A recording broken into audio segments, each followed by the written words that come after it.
Muy buenas tardes para todos. En nombre de nuestro rector, el doctor Alejandro Cheine, y el decano de la Escuela de Ciencias Humanas, el doctor Carlos Patarroyo, les doy una muy cordial bienvenida a esta nueva lección pública de nuestra maestría en periodismo, la cual realizamos en alianza con Publicaciones Semana, RCN Radio y RCN Televisión. En 2011 inició este sueño, materializado por Juan Carlos Iragorri, director del programa, a través del cual la universidad unió esfuerzos con reconocidos medios de comunicación para formar una nueva generación de periodistas que pudieran contar la realidad del país, formados ellos desde las propias redacciones de los medios y haciendo realidad ese dicho común de que la mejor forma de aprender es haciendo. A la fecha, el programa ha graduado a más de 100 periodistas, los cuales no solo se han posicionado en diferentes medios de comunicación del país, sino que también han desarrollado ideas propias que les han permitido aplicar lo aprendido en proyectos de emprendimiento. Nuestras lecciones públicas o inaugurales han sido un espacio para que todos aquellos interesados en el periodismo puedan conocer de primera mano y en voz de sus protagonistas cómo es la vida de un periodista consagrado. Hemos contado, entre otros, con personajes de la talla de Martin Baron, director del Washington Post, dos antiguos directores del País de Madrid, Javier Moreno y Antonio Caño, el escritor mexicano Juan Villoro, el editor de la sección de América Latina de Economist, Michael Reed, el reportero de The New Yorker, John Lee Anderson, la antigua directora del Huffington Post, Montserrat Domínguez, la directora de RCN Radio, Yolanda Ruiz, el periodista y escritor argentino Martín Caparrós, el caricaturista hablado y el exdirector del programa Hoy por Hoy de la cadena SER de España, Iñaki Gabilondo. Hoy, esa lista se amplía con la compañía de la reconocida periodista colombiana María Jimena Duzán. María Jimena se ha destacado como una de las más importantes periodistas del país, trabajando en medios como El Espectador, El Tiempo y la revista Semana. En 1990 fue galardonada con el Courage in Journalist Award por su labor periodística en las complejas circunstancias que rodeaba a Colombia en aquel momento. Nuestra invitada ha escrito también varios libros, el más reciente, Santos, Paradojas de la Paz y el Poder. Los dejo entonces con el director de nuestro programa, Juan Carlos Iragorri, y nuestra invitada, María Jimena Duzán. Bienvenidos. Muchas gracias, Camilo, espero que ustedes nos oigan bien ahí. Muchas gracias por esta introducción y muchísimas gracias a María Jimena Duzán por aceptar esta invitación. Como todos ustedes saben, se trata de una de las periodistas más importantes que ha tenido Colombia y gracias a todos ustedes por venir. Yo quiero, aparte de esto, agradecer a los medios de comunicación que se han asociado a esta maestría, que son Publicaciones Semana y RCN, y decirles que la metodología de esto simplemente es que yo le voy a hacer algunas preguntas a María Jimena y posteriormente les voy a dar paso a ustedes para que le puedan formular todas las interrogantes y las preguntas que ustedes crean. Bueno, María Jimena, como decía Camilo Bonilla, es una periodista muy destacada y mencionaba él también que acaba de escribir este libro titulado Santos, Paradojas de la Paz y del Poder, que además lo pueden comprar afuera porque hay un stand ahí. María Jimena, gracias por haber estado acá y yo quería empezar preguntándole por el título de esta charla, que usted lo puso, y es El periodismo no ha muerto, pero muchos medios sí. ¿Cómo es la cosa? Bueno, primero, muchas gracias por esta invitación, Juan Carlos, y a la universidad, y a Semana y a RCN. El título pues, es producto de digamos, de los avatares que todos estamos enfrentados, a los que todos estamos enfrentados en estos momentos en que los desafíos del periodismo prácticamente están creando nuevos paradigmas, ¿no? Y para mí, yo sí creo que uno de esos es el tema, y lo tengo claro ya después de muchas lecciones aprendidas, ¿no es verdad?, de ensayos y errores, que lo que está vivo es el periodismo y que los medios que no se logren reinventar van a morir. Y los que no se logren, sobre todo, conectar con ese mundo de las redes que se transpira no solamente a través de las fake news, sino que también transpira pues una cantidad de portales muy interesantes y de medios que se han podido reacondicionar como el New York Times, ¿no es verdad? Bueno, pero ¿y qué puede hacer un medio para sobrevivir? Porque uno ve en Estados Unidos han desaparecido docenas de periódicos, está pasando también en España, hay muchos periodistas despedidos, desvinculados de las redacciones. Aquí en Colombia hay medios de comunicación que pasan una situación muy compleja, pero parece como que no hubieran logrado entender o descubrir la fórmula, sobre todo, de cómo trabajar, porque no hay mucha publicidad. Si la publicidad se ha ido de los medios tradicionales a Internet, y a los medios de comunicación no les entra el dinero que les entraba antes. Ahora, hay fórmulas como la del diario.es en España, que dirige Ignacio Escolar, y si ustedes no han visto la página web, vale la pena que la vean. Publica extraordinarias investigaciones de España y vive de los suscriptores, o sea, de 35.000 personas que ponen dinero para que los periodistas puedan recibir un sueldo y puedan hacer un trabajo investigativo. ¿Qué pueden hacer entonces los medios para cambiar? Porque no parecen encontrar la fórmula. Bueno, primero yo creo que los medios tienen que olvidarse de la vida que tuvieron, ¿sí? Y yo lo digo de manera casi que con cierto alivio, porque yo creo que también los medios se habían convertido en grandes poderes económicos en medio de todo. Y los periodistas, pues, acostumbrados a unos tremendos sueldos, y se habían olvidado un poco del periodismo, yo sí creo. No va a volver otra vez esa época, ¿sí? ¿Por qué? Porque la publicidad no va a migrar a Internet. ¿Por qué? Porque en Internet hay unos señores, o digamos, unos grandes poderes que ya tienen el control de esas pautas y que se llaman, como bien ustedes lo saben, Facebook y Google. Ellos tienen un control impresionante sobre todo lo que es la pauta publicitaria en Internet. Tanto es así que en países como Europa, precisamente por ese monopolio, la Unión Europea decidió demandar a Google y a Facebook. En Estados Unidos, después de un pleito profundo, decidieron que el 30% de lo que venga o que se derivado de la pauta que obtenga, digamos, esa producción de contenido, llegará a los productores de contenido y el 70% se lo lleva Facebook o Google, pero solamente en Estados Unidos. En América Latina estamos como en Europa. Entonces, nosotros nos convertimos en productores de contenido a sabiendas de que es un contenido que no puede sacar dinero por cuenta de la pauta publicitaria, porque la pauta publicitaria no va a ser igual. Entonces, primero que todo, la pauta publicitaria no va a volver a ser como fue antes. Entonces, el sistema de negocios tiene que cambiar, ¿sí?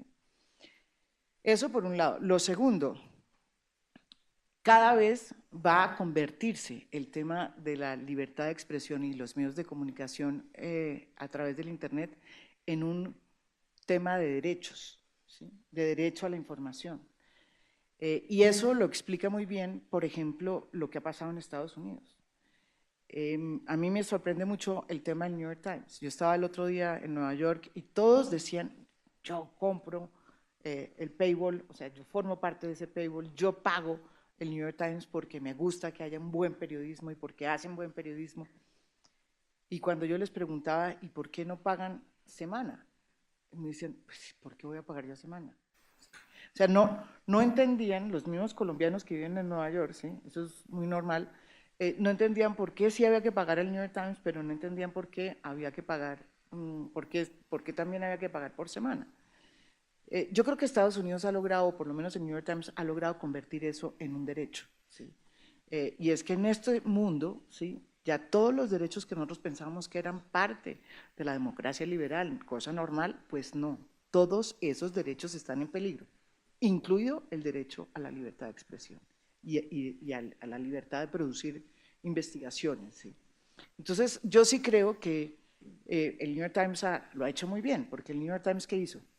Después de muchos ensayos de errores, el periódico New York Times, como usted bien sabe, ellos comenzaron hace 15 años, en estos ensayos de errores, les fue bien, les fue mal, les fue bien, pero tuvieron un momento muy interesante que han sabido aprovechar, como otros periódicos no, por ejemplo The Guardian, que para mí era el mejor periódico que había en el mundo, después del País, digámoslo así, y The Guardian va consumiéndose, ¿sí?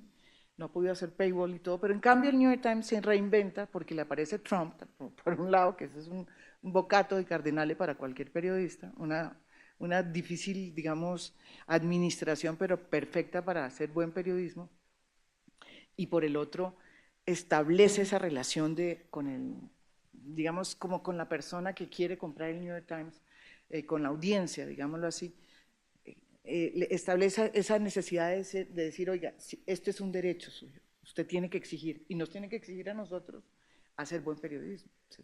Entonces se establece una relación completamente distinta con la audiencia. Yo pago con una condición de que, por lo que yo pago tengo derecho y yo tengo que exigir muy buenas investigaciones. Y eso está pasando con el New York Times mucho más que con Scolari, porque yo con Scolari veo que es pequeña, digamos, es una experiencia importante, no digo que no, pero digamos que el New York Times ha respondido de una manera que a mí me impacta sobremanera. Las investigaciones que está haciendo, la plata que pone para la investigación, o sea, cuando todo el mundo pensaba, no, la investigación se va a morir, no sé qué, pues no, las redes de investigación están otra vez reviviendo. Entonces, el desafío aquí en Colombia, ya para cerrar, es que aquí tiene que pasar algo similar para que, por ejemplo, en el caso de que el primer medio, que fue Semana, funcione su paywall, es que establezca esa misma relación con la audiencia. ¿Sí? Si la audiencia siente que es un derecho, lo va a hacer, lo mismo que estableció Scolari. ¿Sí? Es como un derecho, ¿no es verdad? Es una necesidad. Si eso no se hace, es muy posible que ese paywall no funcione. ¿Sí? Y para eso, ¿qué se hace? Pues para eso nos toca hacer muy buena investigación, nos toca ser independientes, nos toca volver a hacer periodismo. ¿Sí? Y meter más bien toda esa plata en crear redes de investigación, que es lo que yo pienso va a ser el periodismo del futuro, y eso me parece espectacular. O sea, es que nosotros nos quedamos en una zona muy confortable, una zona rosa del periodismo, ¿sí?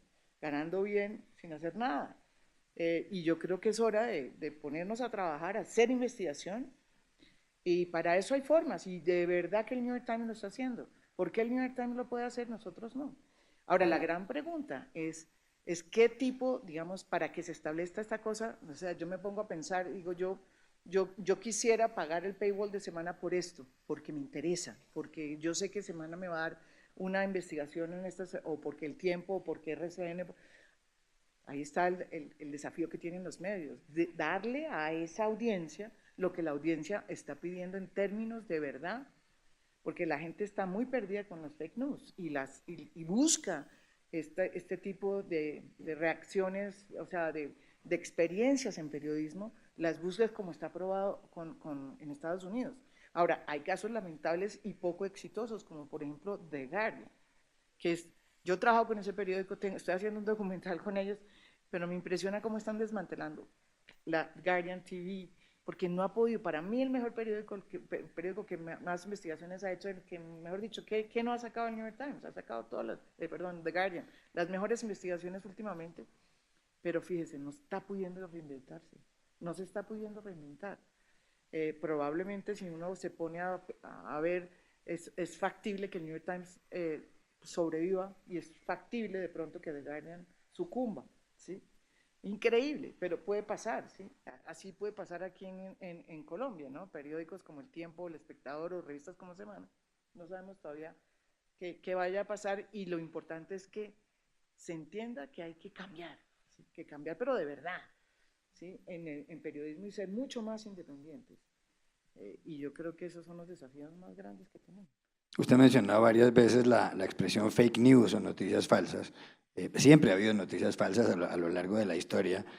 Con el triunfo de Donald Trump en Estados Unidos en las elecciones del 8 de noviembre de 2016, pues parte de lo que explica la victoria de Trump es esto, las fake news.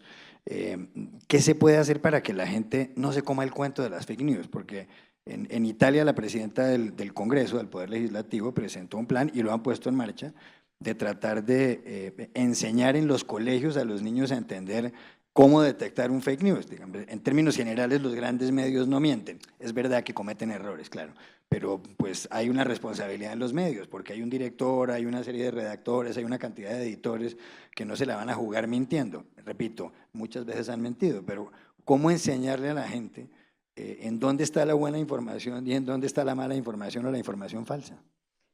Bueno, yo no sé si ustedes se han leído a Harari, que es el nuevo gurú. ¿Sí? Yo me he leído los libros de él y me parece más interesante, es el último libro de Harari que me lo dio María Camila. No tanto por sus apreciaciones en términos políticos, él dice lo que ya han dicho muchos, ¿no? Que las libertades que nosotros tenemos ya como prácticamente dadas, ¿sí? Porque así es la vida. Resulta que esas libertades tan normales como la libertad de movilidad, como la libertad de expresión, como la libertad de religiones, como la libertad de no sé, de ser, ¿sí? Todo eso está hoy puesto en remojo, se está poniendo en remojo por una realidad política que todos conocemos. Pero lo que dice Harari, más allá de eso, es que la gran revolución va a ser una revolución más en el plano personal e íntimo, porque vamos a estar gobernados de manera inconsciente por esos famosos algoritmos, ¿sí? ¿Qué son los algoritmos? Los algoritmos son esa manera, o sea, esa inteligencia artificial por la cual uno puede utilizar, ¿no es verdad?, y manipular los datos de una persona que tiene uno en internet, ¿sí?, para perfilarlos y bombardearlos, ¿sí?, de tal manera que puede uno terminar, ¿sí?, condicionando su pensamiento y no solo lo que compra, porque esto fue un sistema que se hizo para ver cómo hacía que, para que el consumidor consumiera más, ¿sí? Ahora se está utilizando, gracias a Robert Mercer, que es uno de los millonarios que más ha trabajado y ha metido plata en el tema de los algoritmos, como pasó en el Brexit, ¿no? La primera vez que se intenta utilizar algoritmos para, digamos, manipular la política es en el Brexit. Y eso es una beta que se abre, ¿sí? Y lo que dice Harari es muy interesante, y es la humanidad cada vez más va a poder perder la facultad de discernir, ¿sí?, de tener un criterio de discernimiento, ¿sí? Y cada vez más de manera inconsciente va a estar gobernada por la inteligencia artificial. ¿Eso qué significa? Que si usted va con un Waze, usted cogía aquí y se iba para el sur y sabía cómo irse, ¿sí? Hoy todo el mundo coge el Waze, ¿sí? Eso significa que nosotros, nuestra capacidad de discernimiento se la entregamos cada vez más al Waze, ¿sí? ¿Qué pasa? Él cogió el mismo ejemplo de lo que pasó en Estados Unidos, en Nueva York, pasó aquí. ¿Sí? Un señor cogió un Waze y lo llevaron por una zona horrible y lo mataron, ¿sí? Lo mismo pasó en Nueva York. Entonces dice, mire, la inteligencia artificial produce cosas tan absurdas como la muerte, ¿sí? ¿Por qué le pasó esto al señor de Nueva York y al señor de acá? Porque no se dio cuenta, no pudo discernir, ¿sí? No pudo discernir, no tenía la capacidad de discernir, sino que simplemente se dejó llevar por ese algoritmo. Eso es un algoritmo, ese es un algoritmo, ¿sí? Entonces, él dice, así se hacen, o sea, los algoritmos permiten hacer, es el camino sobre el cual entran las fake news, ¿sí? Cuando uno está tan condicionado, cualquier cosa que le entra al WhatsApp, cualquier cosa que le entra por el Twitter, cualquier cosa que entra por ahí condiciona a las personas y modula y manipula su pensamiento, ¿sí? Es absurdo, estamos llegando a eso. ¿Qué hay para hacer? O sea, ¿qué tenemos que hacer para que eso no pase? Esa es la gran pregunta, ¿sí? Yo he terminado por, eso no lo dice Harari, pero léanse a Harari. Harari es un diagnóstico, pero yo sí creo que lo más importante que tiene que hacer esta humanidad y los periodistas que quieran ser periodistas hoy es presionar para que los gobiernos den cada vez más plata a la universidad pública, a la universidad privada. O sea, en la medida en que nosotros podamos fortalecer la educación, fortalecer en la educación el conocimiento y el sentido crítico, por favor. Es que si nosotros perdemos el sentido crítico, vamos a perder todo, ¿sí? Y estamos al borde de eso. Y no solo en Colombia, en el mundo, por cuenta de estas benditas redes y la manera como se está utilizando el data mining, ¿sí? Entonces, tenemos que ser conscientes de que eso nos está manipulando. Y para que seamos conscientes de que eso nos está manipulando, debemos establecer, o sea, debemos de haber pasado por la academia, debemos haber tenido la academia exacerba el sentido crítico de las cosas, ¿sí? Y yo creo que es la único antídoto que tenemos para enfrentarnos a este nuevo desafío que es casi un maleficio. Y Harari lo dice muy claro, ¿sí? Esa revolución es una revolución que nos puede llevar, no sé si ustedes han leído a 1984, George Orwell, ¿sí? Bueno, pues estamos llegando a George Orwell más rápido de lo que nos imaginamos, ¿sí? Mucho más rápido de lo que nos imaginamos. Y por eso es tan importante el sentido crítico, exacerbar, imponer, exhortar a que los profesores en las universidades, las cátedras y todo, insistan en crear seres con sentido crítico. Un ser con sentido crítico sabe que si coge un Waze y lo mete por un lado y dice, uy, no, yo que voy a ir por allá, si es que atravieso, sí, se da cuenta, sí, pero si no, pues es muy dramático que no se dé cuenta de manera, y lo hace de manera inconsciente, ¿sí? Entonces, yo creo que son caminos distintos, difíciles, nuevos, pero ojo con los Waze. ¿Usted por qué hace periodismo? Así, ¿por qué se dedica a este oficio en vez de estar manejando la oficina de relaciones públicas de una empresa y ganándose mucha más plata? No, porque la oficina pública de una empresa me parece hartísimo. Primero, nunca lo he hecho. La única vez que lo intenté fue desastrosa porque, no sé, a mí me gusta el periodismo porque primero que todo era la mejor manera de explicar o de entender un país como Colombia, que todavía no lo he entendido muy bien, pero llevo bastantes años tratando de entenderlo y me parecía que la mejor manera era a través del periodismo, es conocer este país. Este es un país de regiones impresionantemente distinto a Bogotá y yo sí quería entender este país y realmente el periodismo me dio a mí la posibilidad de entender y comprender hasta donde he podido, porque es muy difícil comprender realmente este país. Es un país muy complejo, muy difícil, con grandes dificultades de entendimiento, porque es que cada región es casi que un país distinto, ¿sí? Entonces, por eso es que yo, y por una pasión, a mí me fascina contar las historias que están debajo de la mesa, ¿sí? Me gusta, yo creo que uno tiene que esas historias que nadie conoce, sacarlas de por donde allá están así y sacarlas y volverlas públicas. Me parece que este es un país que siempre le ha faltado eso. No sé, me gustaba, ¿sabe también por qué? Porque cuando yo me crié pues en un ambiente también de periodismo, pero como que el periodismo que yo vivía era el periodismo de arriba, de las altas cumbres del poder, y me gustaba eran las historias que no veía reflejadas como en la, sí, como en la realidad, y por eso casi todos mis libros tienen que ver con esas historias que no aparecen tradicionalmente en los grandes medios, porque entre otras, pues el espacio era para crónicas y reportajes era más difícil. Usted acaba de publicar este libro, el de Santos, Paradojas de la Paz y del Poder. ¿Cómo hizo este libro? Bueno, ese libro me costó 4 años y medio casi. Todos mis libros son difíciles, casi que son los mismos. Casi que es un libro que se repite, yo creo.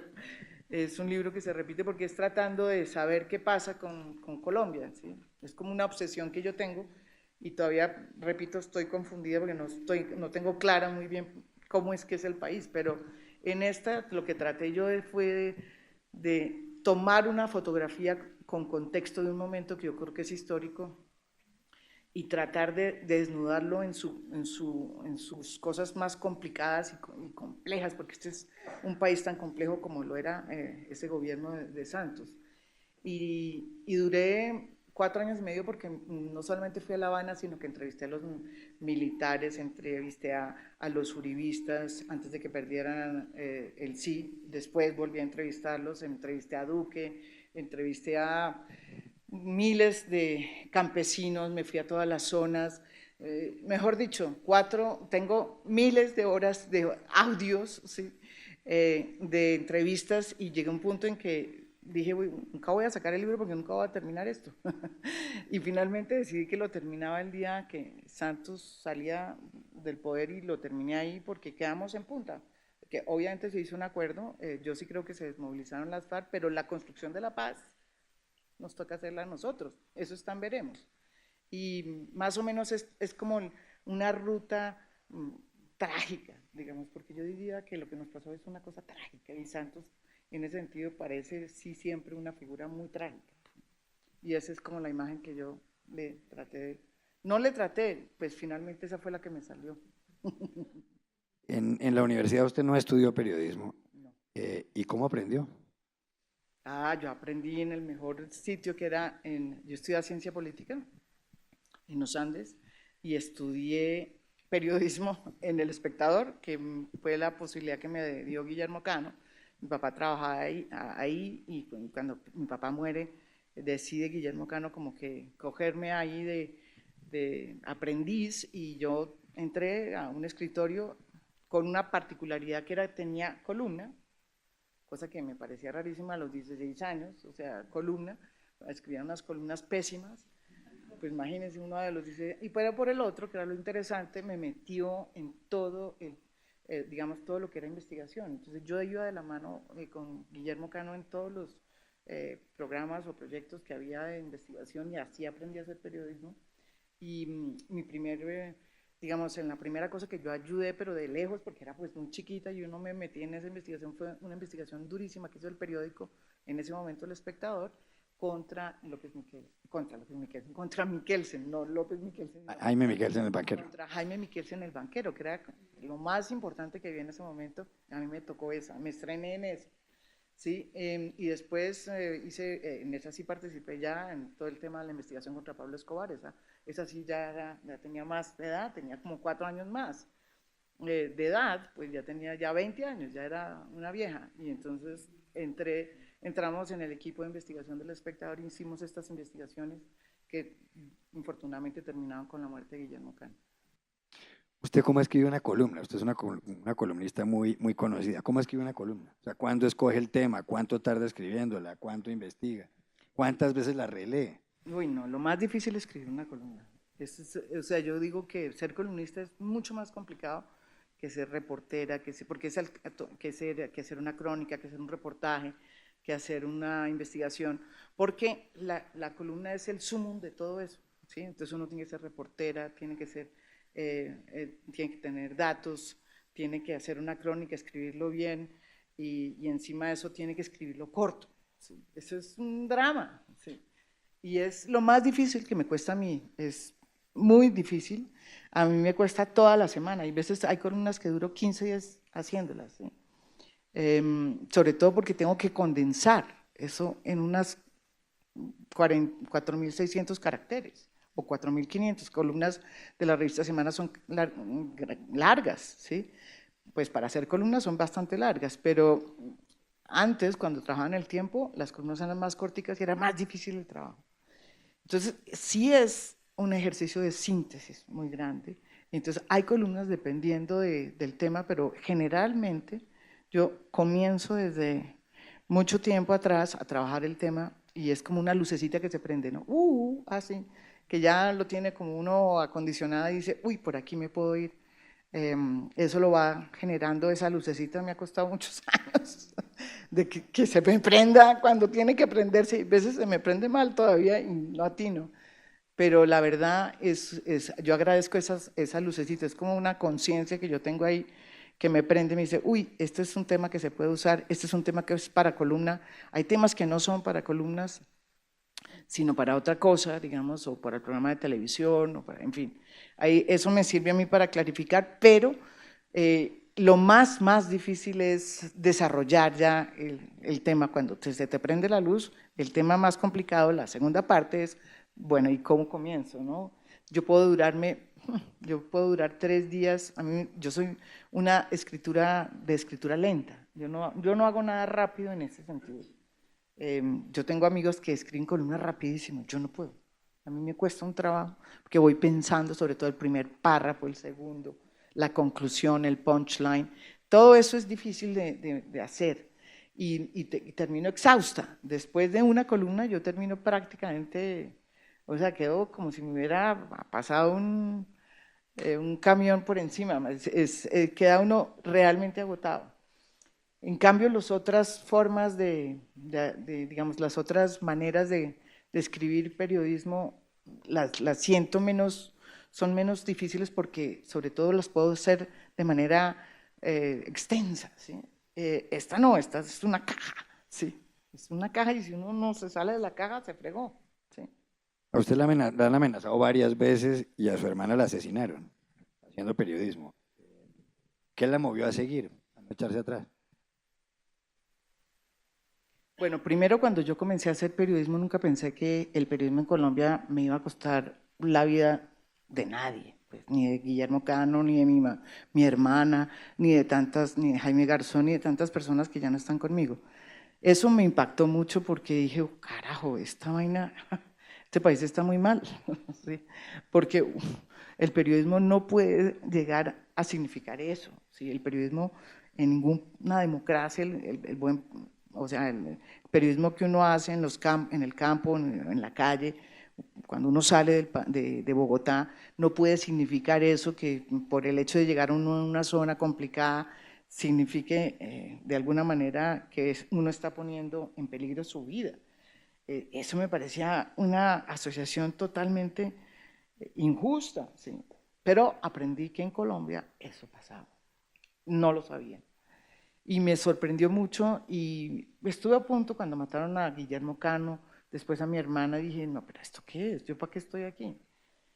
Sin embargo, yo tuve que irme del país durante 4 años y durante esos 4 años me tuve que ir a escribir el primer libro mío se llama Crónicas que Matan, que es eso, cuento toda esta época.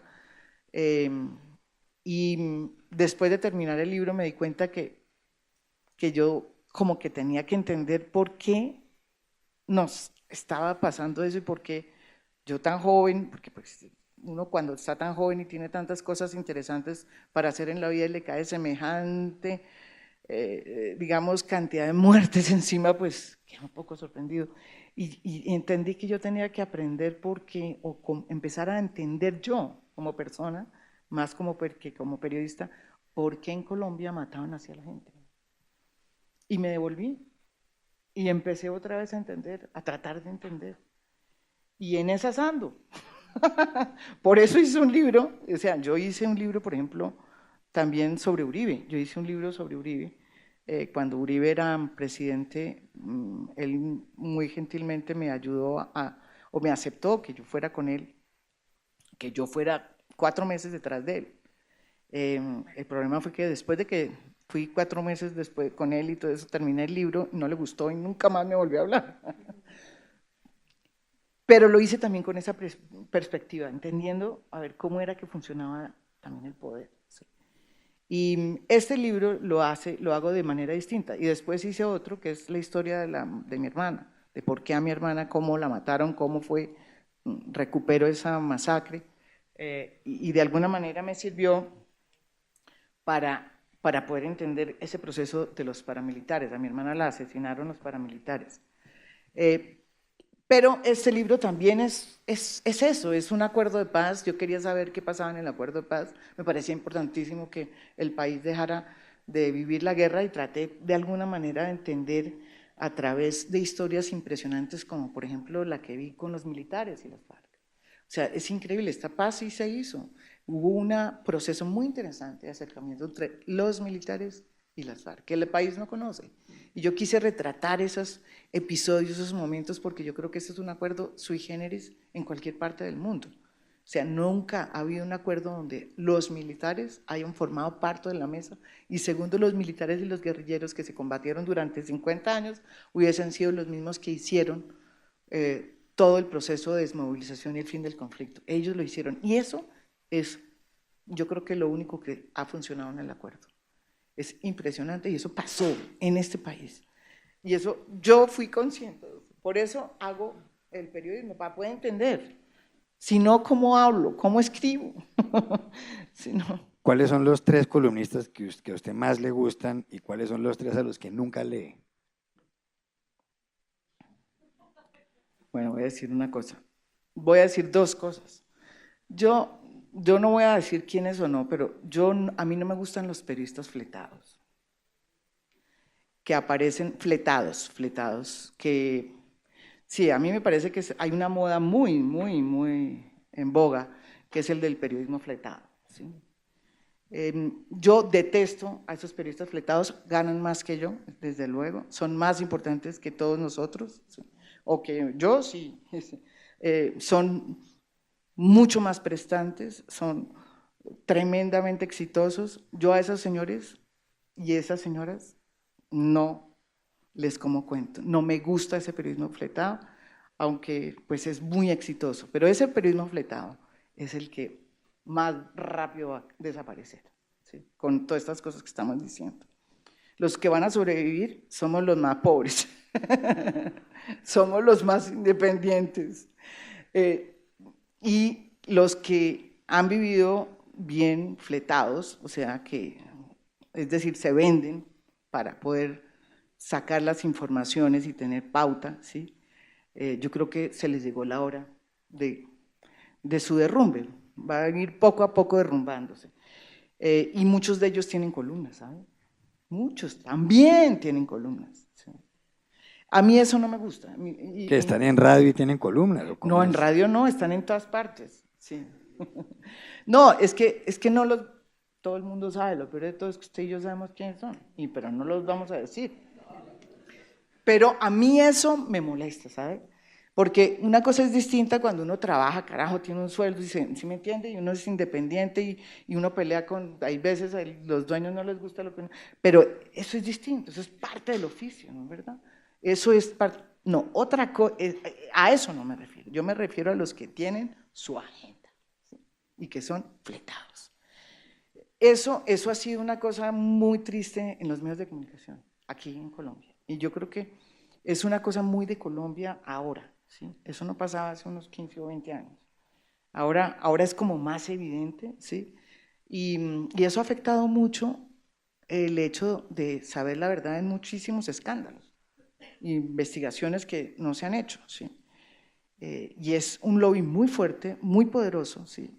Que desafortunadamente, pues sí, está ganando la batalla, pero como digo, están al borde de llegar a su final, pues porque las plataformas en las que ellos están también están en una crisis muy difícil, ¿sí? Y yo diría que por eso no respondo así con, pero digamos, yo divido eso es periodismo fletado y periodismo independiente, normal, común y corriente que se hace, ¿sí? Eso, en esas dos diferencias hago yo.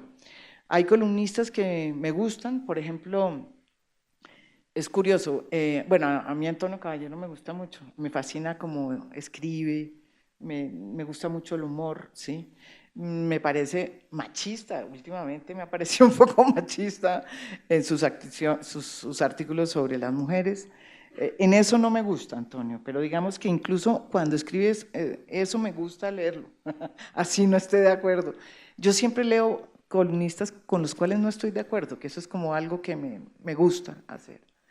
Me gusta Hernando Gómez, buen día, me está gustando bastante como columnista. No voy a hablar de los de la casa, pues obviamente yo leo, los columnistas que yo leo es Daniel Coronel, Daniel Samper, Antonio, me gustan del Espectador, me gusta, del Espectador me fascina un tipo que es Caicedo, que es escritor, y me parece que hace unas columnas muy interesantes. Y casi todas las columnas del Espectador me gustan, ¿saben? Son columnas bien hechas, me fascina Uprimi, me gusta Héctor Abad, digamos, yo leo El Espectador, me gusta mucho. Del Tiempo, siento decir que casi no, yo leo a Marisabel Rueda y me cuesta más trabajo leer a los demás. Pero leo cada vez menos a los columnistas del Tiempo. ¿Y usted cómo se informa? Si en la mañana qué hace, oír radio, ver por internet periódicos internacionales. Yo me informo a través de los medios internacionales. Me gusta mucho leer The Economist, New Yorker, bueno, esos son semanarios, pero ellos sacan unas cosas muy interesantes todos los días. Pero ¿qué hago yo? Obviamente leo El Tiempo, obviamente leo El Espectador, no veo televisión, fíjese, no veo televisión. Radio dejé de oír porque me molestaba, me afanaba. ¿Sí? Entonces, ¿qué hago yo después? Redes, sí. Yo sé que cualquier cosa que reviente está, si yo quiero oír, Yolanda dice cualquier cosa, inmediatamente yo sé que dijo Yolanda por el Twitter. Entonces, hay una manera distinta de leer. Yo hace mucho tiempo que no cojo, digamos, me leo todo el tiempo, no. Me meto y veo qué me interesa, miro las páginas más interesantes y digamos que hago como una selección, ¿sí? A través de lo que veo que está pasando en el Twitter, los Facebook Lives, veo mucho, me llega todo lo que llega Facebook Lives. Soy víctima del data mining, me estoy dando cuenta en este momento de lo que me llega. Y la verdad es que yo tuve una reflexión sobre la radio. Yo creo que la radio es muy importante en Colombia, yo también he hecho mucho radio, pero decidí que me afanaba por las mañanas, ¿sabe? No me dejaba tener criterios como amplios, sino que me condicionaba y me enfurecía, ¿sí? Y entonces, ¿sabe qué? Decidí que no lo hago y solamente hago un rastreo, por ejemplo, a las 9 o 10, cuando yo veo que algo importante salió, yo veo y me devuelvo, y ya lo veo a través de las redes. Las redes para mí me cambiaron todo, entonces yo veo a través de las redes todo, pero puedo ver lo de que salió en la BBC, como salió lo que salió en CNN, y lo que sí desterré es televisión, cualquier televisión, no la veo. Nunca más volví a ver televisión. Dos últimas preguntas antes de darle paso al público. La primera tiene que ver con qué le gusta más hacer a usted, escribir, o sea, la prensa, o le gusta más la radio, o le gusta más la televisión. Usted dirige Semana en Vivo, programa diario. ¿Qué le gusta más? Escribir. No, pues es que es mucho más interesante. En la televisión yo llegué de chiripa a ser parte de un proyecto que no sé por qué llegué yo ahí, pero bueno, estoy ahí. Yo nunca me imaginé que iba a terminar haciendo un programa de opinión, pero me pareció interesante. ¿Cuál era el objetivo de Semana en Vivo? Pues poner de 8 a 9 en prime time en un país donde no había programas de opinión, pues poner un programa de opinión. Todo el mundo me dijo, uy, eso va a ser desastroso. Así como nos dijeron cuando comenzó Hora 20, yo fui parte de Hora 20, que eso era peor, porque radio, imagínense, después del exitoso programa de Hernán Peláez, no había posibilidad de que eso funcionara. Hora 20 era imposible, ¿sí? Usted sabe que en España ese Hora 20, que se llama Hora 25, es a las 11. Entonces, imagínense eso. Yo me acuerdo cuando nosotros nos llamaron y dijeron, yo dije, pero ¿qué se pierde? Intentémonos en la radio, hagámoslo, hagamos ese desafío. Y durante un año fue pues ahí una cosa así, y al año, pues al año fue ya más exitoso y miren ahora dónde va Hora 20. Después de ese desafío, a mí me llamaron a quisiera en televisión, imagínense, yo nunca había estado en televisión, no soy reina de belleza. Aquí en Colombia, uno para ser en televisión tiene que ser reina de belleza. Por eso es, entre otras, uno de los temas que tiene la televisión, la gente tiene que ser bonita, ¿sí? Y en ninguna parte del mundo eso pasa, quiero decirles. Todas las periodistas que yo conozco de televisión, que son tremendas periodistas, pues son normales, ¿sí? Son normales, no tienen que ser tan bonitas.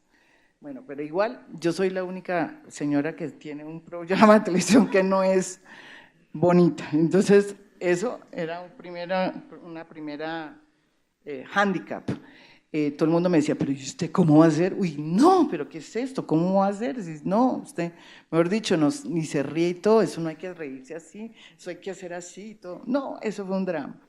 Bueno, total, ahí estábamos colonizando ese momento, digamos, ese momento de 8 a 9, que es un prime time, mientras que todo el mundo me decía, RCN y Caracol tienen los programas más exitosos de esa hora, que son las telenovelas, no sé qué, pues hay para todo en este mundo, ¿no es verdad? Y ahora hay un nicho muy interesante que está viendo Semana en Vivo. Entonces, pues la verdad, a mí me gustan ese tipo de desafíos, por eso terminé yo en eso, pero ya una vez termine, pues el desafío de lograr, yo creo que es interesante educar a la gente, eso contribuye al pensamiento crítico, ¿sí?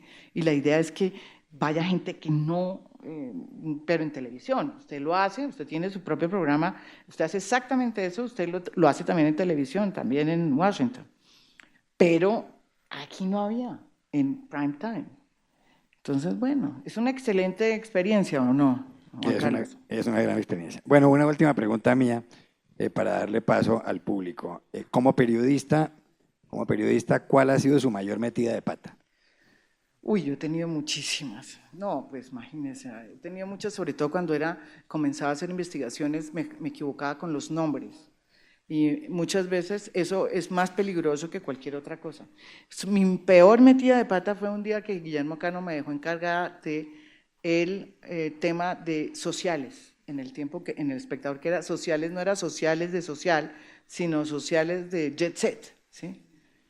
Y yo nunca había cubierto jet set, o sea, nunca sabía cómo se decía eso, ni se ponía eso. Bueno, pues cometí varios errores ahí, puse nombres que no eran, con apellidos mezclados con todos, creo que maté a una señora. Bueno, fue un desastre y a la semana Guillermo Cano me relevó de ese puesto.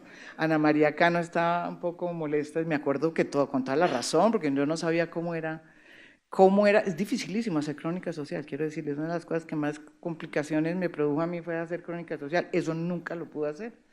Pero ese me acuerdo mucho.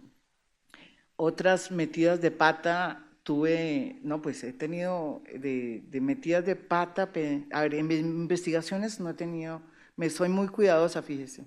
En todas las demandas que me han puesto, todas las he ganado.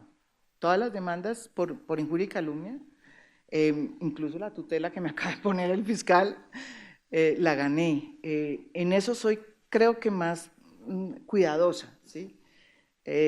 Pero metidas de pata en sentido, a ver, es que metidas de pata en nombres, y eso es muy complicado, o sea, cuando uno mete a una persona que no se llama así, o que es el primo, el hermano, y meto, confundo mucho, en eso me pasa mucho y eso sí llega a afectar realmente incluso relaciones. Bueno, esa es la otra, ¿no? En esta relación, en esta profesión, amigos, cero, ¿sí? Todos los amigos políticos míos, yo tengo muy pocos, porque todos los amigos políticos míos no tengo ya ninguno, porque ese es uno de los problemas que tiene esta relación, esta profesión bien hecha, digamos, que si uno tiene un amigo y ese amigo terminó siendo financiado por los grupos paramilitares, ¿uno se queda callado o qué? Pues te toca salir a decir que, y el amigo se molesta, ¿sí? Entonces, conclusión, esta no es una profesión para tener amigos. Muy bien. Bueno, vamos a darle paso al público. ¿Quién quiere empezar? A ver, ahí. Si se pueden identificar primero y sobre todo hacer una pregunta directa, mejor todavía. Ok, mi nombre es Sonia Augusto, yo ya hice la maestría. Tengo una pregunta. Hace poco hubo una noticia de una periodista de Brasil que publicó sobre un político de Colombia que dijo que con Bolsonaro iban a invadir Venezuela. En cuanto a esa parte, ¿cometió un error la periodista al haber publicado o haber hecho noticia algo que escuchó en un cóctel, en una recepción? ¿O eso sí es una noticia? Claro que es una noticia. Yo conozco mucho a la periodista Silvia Colombo. Es una tremenda periodista, quiero decirles. Yo estoy seguro que si Silvia la publicó, le quiero decir una cosa, porque además hablé con ella y habló creo que con muchos medios de comunicación y se volvió y se ratificó, es que efectivamente esa persona que habló con ella, ¿sí?, dijo lo que dijo. Pero es más, eso ya lo había dicho el propio embajador en Washington, ¿sí?, Francisco Santos. Lo que pasa es que Duque y su canciller, después de una semana y media de especulaciones, que no decían nada, dijeron que no era una, digamos, obsesión de este gobierno. Pero yo creo mucho en Silvia Colombo. Fíjese que ese es uno de los temas, o sea, yo conozco mucho a Silvia, he trabajado mucho con Silvia Colombo, y es una periodista que al contrario, la debían invitar acá. Es tremenda, tremenda periodista, ¿sabe? Y sí es una de las periodistas con las que yo estoy trabajando, por ejemplo, todo el tema de Odebrecht, por eso le digo que la conozco tanto, ¿sí? Y la verdad, si ella lo dijo, vuelvo y repito, es porque efectivamente eso pasó y sí es noticia. Claro que es noticia.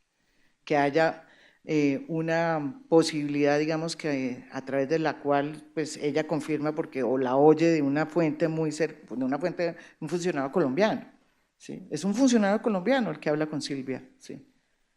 Después de que hubo un precedente de su embajador, del embajador de nosotros, que dijo que invasión, que sí, que era una posibilidad.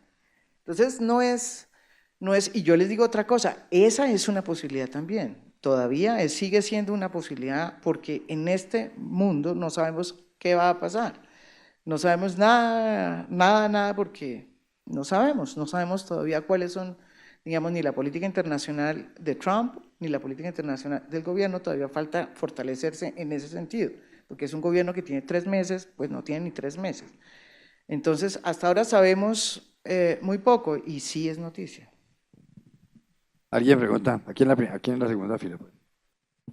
Buenas tardes, muchísimas gracias. Mi nombre es Samuel Garzón Tenjo. comunicador social. La pregunta, ¿cómo construir pensamiento crítico cuando uno encuentra que el 95% de las noticias que se escriben tanto en prensa o que se narran en radio y en televisión corresponden a la palabra dijo? El ministro dijo, el presidente dijo, el canciller dijo, y no hay una capacidad de análisis, de discernir y sobre todo que encuentra uno entre las posibles respuestas que los periodistas en Colombia se dejan fácilmente manipular por la mentira que le pueda meter X o Y dirigente político, X o Y funcionario público. Muchas gracias. Pues yo creo que ese es un desafío de los profesores en general. Yo creo que si yo fuera profesora, no soy pésima profesora. Yo fundé el Centro de Estudios de la Universidad de los Andes de Periodismo, ¿sí? Sobre la misma base que está fundada esta maestría, creyendo que los periodistas, mejores periodistas, son aquellos que han desarrollado una disciplina, ¿verdad?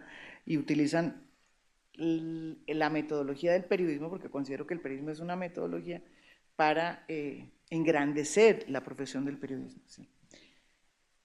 Y yo creo que, por eso digo yo que esta sociedad, o sea, lo más importante deberían ser los profesores. O sea, esta sociedad se va a definir en la educación, en la manera como se esté dando educación a todos los estudiantes del mundo, ¿sí? El personaje más importante para mí en este momento es los profesores, ¿sí? Profesores y los alumnos. Ahí se está definiendo la nueva sociedad. Si nosotros no creamos estudiantes, ¿sí?, con un sello de pensamiento crítico, ese estudiante va a llegar a periodista, ¿sí?, y sale un medio de comunicación, sale una rueda de prensa y no hace la pregunta que tiene que hacer. Y yo lo digo porque a mí me he tocado, yo he visto cómo, digamos, hay una camada de periodistas que no hacen las preguntas que tienen que hacer. ¿Sí? Y yo creo que hay que hacer la pregunta que hay que hacer, ¿sí?, la que se tiene que hacer. Para poder saber cuál es la pregunta que se tiene que hacer, tiene que haber un pensamiento crítico. Y la única manera de desarrollar un pensamiento crítico es a través de las universidades de la educación, desde chiquito, ¿sí?, desde chiquito, ¿sí? Es lo único, y léanse otra vez a Harari, ¿sí? Busca a Harari, que es este señor de... Harari es un señor que es un judío, dígame esto, judío. Yo lo conocí en el Hey, que lo trajo el Hey hace como 3 años. Es un judío gay de Nueva York. Es como ser Hispanic, non-woman Hispanic ahorita en Estados Unidos.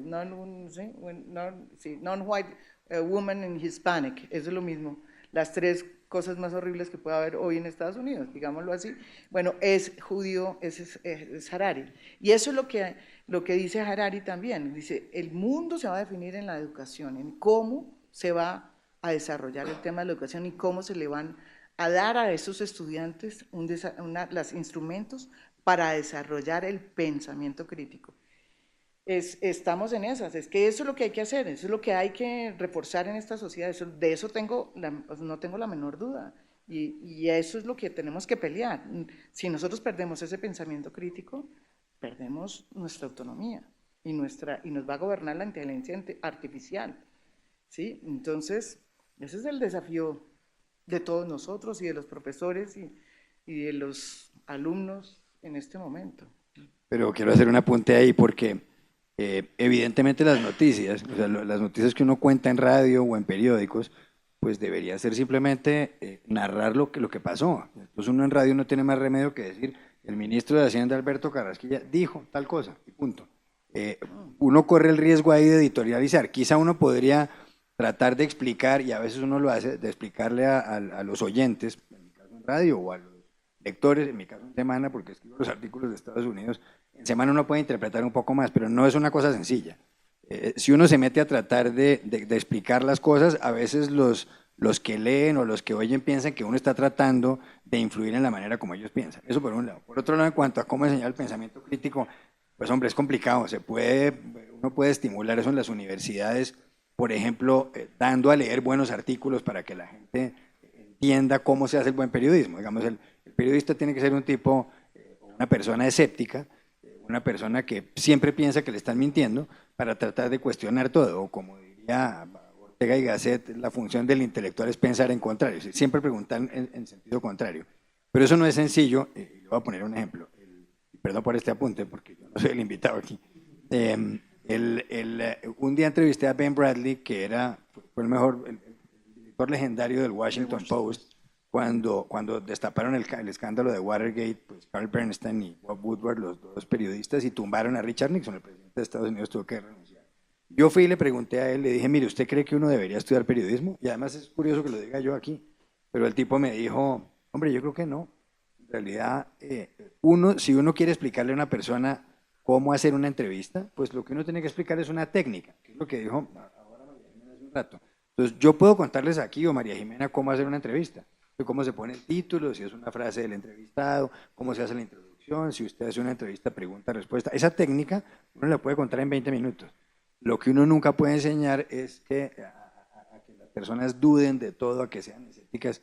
Eso viene un poco dentro de la cabeza de cada uno, entonces no es una cosa sencilla. ¿Me explico? Uno puede estimularlo con lecturas, pero lo otro no es una cosa tan fácil. Ahora, no sé si usted se refirió a dijo también a que siempre usamos esa palabra cuando citamos alguna cosa. Yo soy enemigo a que uno esté diciendo dijo y luego afirmó, subrayó, puntualizó. En inglés eso no existe, siempre dijo said. Pero fíjese que yo estoy en desacuerdo con Juan Carlos. Yo creo que cada vez más el periodismo es de interpretación. Ahí nos equivocamos. ¿Sí? Yo creo que este mundo es precisamente nuestra labor frente a la pelea de los fake news, y de hecho eso se hace. Coge usted lo que saca el New York Times, coja lo que saca el New Yorker, coge lo que saca el propio, no sé, cualquiera. Tiene siempre una interpretación, siempre. Incluso CNN, incluso Fox, ¿sí? Entonces, yo sí creo que hay un mundo de interpretación que ya se está usando, ¿sí? Y que yo creo que es la única herramienta que tenemos nosotros para pelear contra las fake news. Eso por un lado. Lo segundo, yo no creo que el periodismo de hoy sea un periodismo escéptico. Es todo lo contrario. ¿Sí? Yo creo que hoy el periodista tiene que ser debe tener una cosa que yo creo que no necesitaba tanto antes. Debe creer profundamente en unos valores, ¿sí?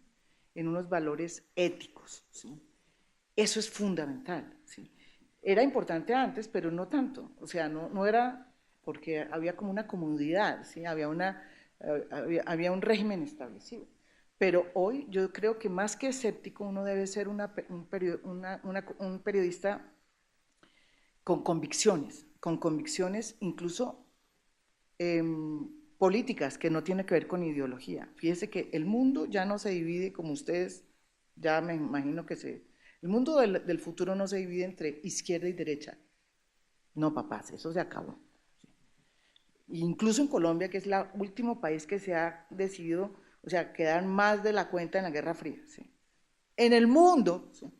el mundo, ¿sí? Ya no se divide entre la izquierda y la derecha, se divide entre los derechos y los que creen que esos derechos no son importantes. ¿Sí? Ese es el gran reto, yo creo que del periodismo hoy. ¿Sí? ¿Por qué soy periodista yo? Porque yo tengo unas convicciones, yo tengo mis convicciones propias, yo defiendo esos derechos, ¿sí? A los que a mí me enseñaron, ¿sí? Y que yo creo que son más vigentes hoy que nunca, ¿sí? Porque sin esos derechos yo no puedo existir, ni en Venezuela, ¿sí? Ni en Venezuela, ni en, no sé si el Brasil de Bolsonaro, si realmente llega a implementar lo que él dijo que iba a hacer. Pero yo por eso digo que el escepticismo yo diría más independencia, porque el escepticismo es sinónimo de no creer, y el periodista de hoy más que nada tiene que creer en algo, ¿para dónde va? No, pero en eso estoy de acuerdo, digamos, a lo que me refiero yo es a que uno como periodista, pues la idea es defender las libertades y los derechos, el Estado de Derecho, por decirlo de algún modo, y en eso estoy de acuerdo con María Jimena. Yo lo que creo es que cuando uno hace una entrevista, por ejemplo, tiene que dudar de lo que la persona le dice. Ah, sí, claro, bueno, sí, eso es cierto. Bueno, sí. más preguntas aquí en la tercera fila, aquí. Para ahí, aquí. Bueno, ahora venimos a la tercera. cuando uno mira los avances en toda la implementación del proceso de paz, pues el porcentaje de avance es muy poco en cada punto. Usted hablaba de algo súper importante y es que la paz lo hacemos todos los ciudadanos. Yo le quiero preguntar, ¿qué tiene que hacer cada actor para que esta implementación se lleve realmente a cabo? Bueno, primero que todo, entender qué fue lo que nos pasó. Es que el acuerdo, como es 297 páginas, eso no es un acuerdo parecido a nada. Si uno coge el acuerdo, por ejemplo, del IRA, ¿sí?, que terminó 24 años de guerra, ¿sí?, tiene 23 páginas. ¿Sí? ¿Por qué? Porque consistía en la desmovilización del IRA. ¿Sí? Si uno coge lo que pasó en España con la ETA, es más o menos lo mismo. El acuerdo es un acuerdo muy puntual de 25 páginas. Esto tiene 297 páginas y es, como decía el uribismo, una nueva, no tanto, bueno, sí, puede ser que una nueva, yo diría una nueva visión de país. El uribismo decía y dice que es una nueva constitución. Pero no se equivoca, ¿sabe? No se equivocan, es cierto, tiene razón. Son 297 páginas, ¿sí? Entonces, claro, el error de Santos fue hacernos hacer un plebiscito con 297 páginas que nunca leímos nadie, la semana después de que se había firmado un acuerdo, 15 días antes los había sacado, pero ¿quién tenía tiempo de leerse 297 páginas escritas por unos señores que no saben escribir? Entonces, pues, y además cada coma era negociada con el enemigo durante 50 años. Entonces, claro, son ilegibles, ¿sí? Pero resulta que a eso se le suma toda la discusión política, que el sí y el no, y entonces se perdió, en fin. Pero más allá de eso, ¿sí?, el acuerdo quedó incluido en el, digamos, espina dorsal de la Constitución de Colombia, ¿sí? Y es deber de cualquier presidente llevarlo a cabo. Es deber entre comillas, porque pueden hacer lo que quieran, porque ellos ganaron, y los que ganaron no están de acuerdo con el acuerdo, ¿sí? ¿Qué, digamos, qué he pensado yo frente a eso, que es lo único que puedo yo plantear? Es que yo creo que el acuerdo debe ser de nosotros. El acuerdo no es de Santos. El acuerdo es de Colombia, ¿sí?, es de los colombianos y sobre todo de la gente joven, carajo. Es que esos son los que tienen que más pelear, ¿sí? Entonces, mi invitación es a que lo lean, ¿sí?, y a que entiendan cuáles son esas como impactos que tiene este acuerdo. Mire, uno no se da cuenta, pero en muchas de las últimas acciones o desarrollos de la democracia colombiana está presente el acuerdo. Como decía Paul Ledra, que es un tipo profesor excelente, si pueden leerlo, es interesantísimo. Ledra, que es experto en el impacto que tienen los acuerdos en las sociedades, los acuerdos de paz. Ledra decía que los acuerdos, cuando funcionaban, producían como que irrumpían, ¿sí?, como que rompían o irrumpían en el sistema y rompían lo que estaba mal asido a la tierra y dejaban solo lo que estaba bien afincado, ¿sí? Y eso nos pasó con el acuerdo, así hubiera ganado el no, ¿sí? De todas formas, después se hicieron unas elecciones y aunque perdieron las FARC, bueno, cambió muchísimo digamos, el espectro político nacional en el Congreso. Salieron nuevas voces, encontraron unas nuevas, digamos, colores, ¿sí?, que no teníamos antes en una sociedad tan cerrada como la colombiana. Durante tantos años, ¡pum!, se hizo una erupción política.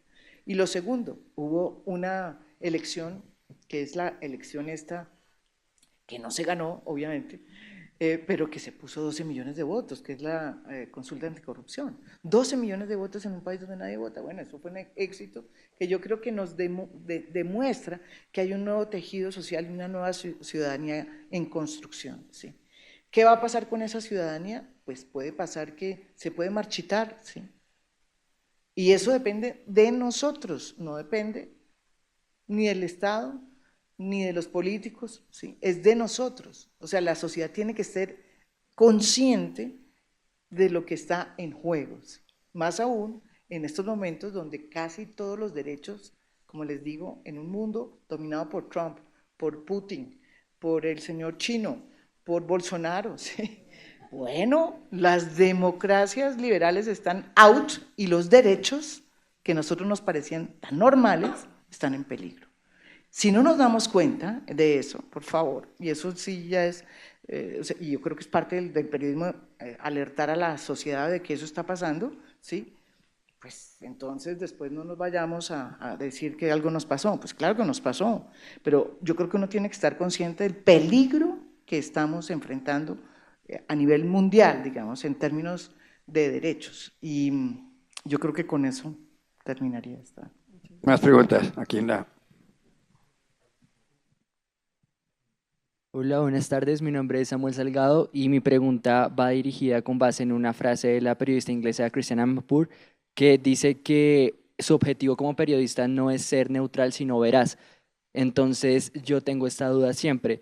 ¿Uno puede ser veraz sin implicar o sin que implique ser neutral? Porque hace poco, pues, subí como un estado a las redes sociales cuando ganó Bolsonaro, diciendo, pues, calificándolo de homófobo, y una compañera me respondió como, oye, tu objetivo como futuro periodista es precisamente ser neutral. Y yo le dije, no, pero es que la veracidad implica contar las cosas como son muchas veces si uno si uno no pasa como un periodista neutral. Entonces quería hacer como esa pregunta entre la distinción entre veracidad y neutralidad.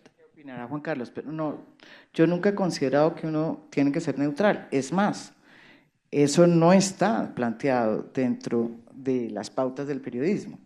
Lo que sí tiene uno que ser es veraz y dentro de esa veracidad darle voces a todos los lados, ¿sí? Sobre todo si uno está haciendo una noticia, pero dentro de una veracidad y dentro de una percepción política. El periodismo es un hecho subjetivo, ¿sí? La información, el que lo hace es una persona, es un sujeto, ¿sí? Y no hay nada más interesante, y el mejor periodismo que yo conozco es el periodismo que no es neutral. Por ejemplo, Ben Bradley, o sea, no fue nunca neutral. Si hubiera sido neutral nunca había habido Watergate, ¿sí? El mejor periodismo, El País, ¿sí? En sus buenas épocas de Guardian, es el mejor periodismo, ¿sí? Los periodistas que son neutrales no son periodistas, no sé qué son, pero un periodista, por eso digo que debe creer siempre en algo, ¿sí? Por eso el periodista que cree en algo, ¿sí? Es tremendamente peligroso, porque tiene un poder profundamente grande, ¿sí? De impactar la sociedad, impactar en las redes, ¿sí? Un periodista que no crea en nada, pues no, pues bueno, llega a ser fletado, ¿sí? Llega a ser el periodismo fletado, que es el que yo divido, ¿sí? El fletado y el veraz, ¿sí? Y yo sí creo que ese es una sofisma que hay que sacar.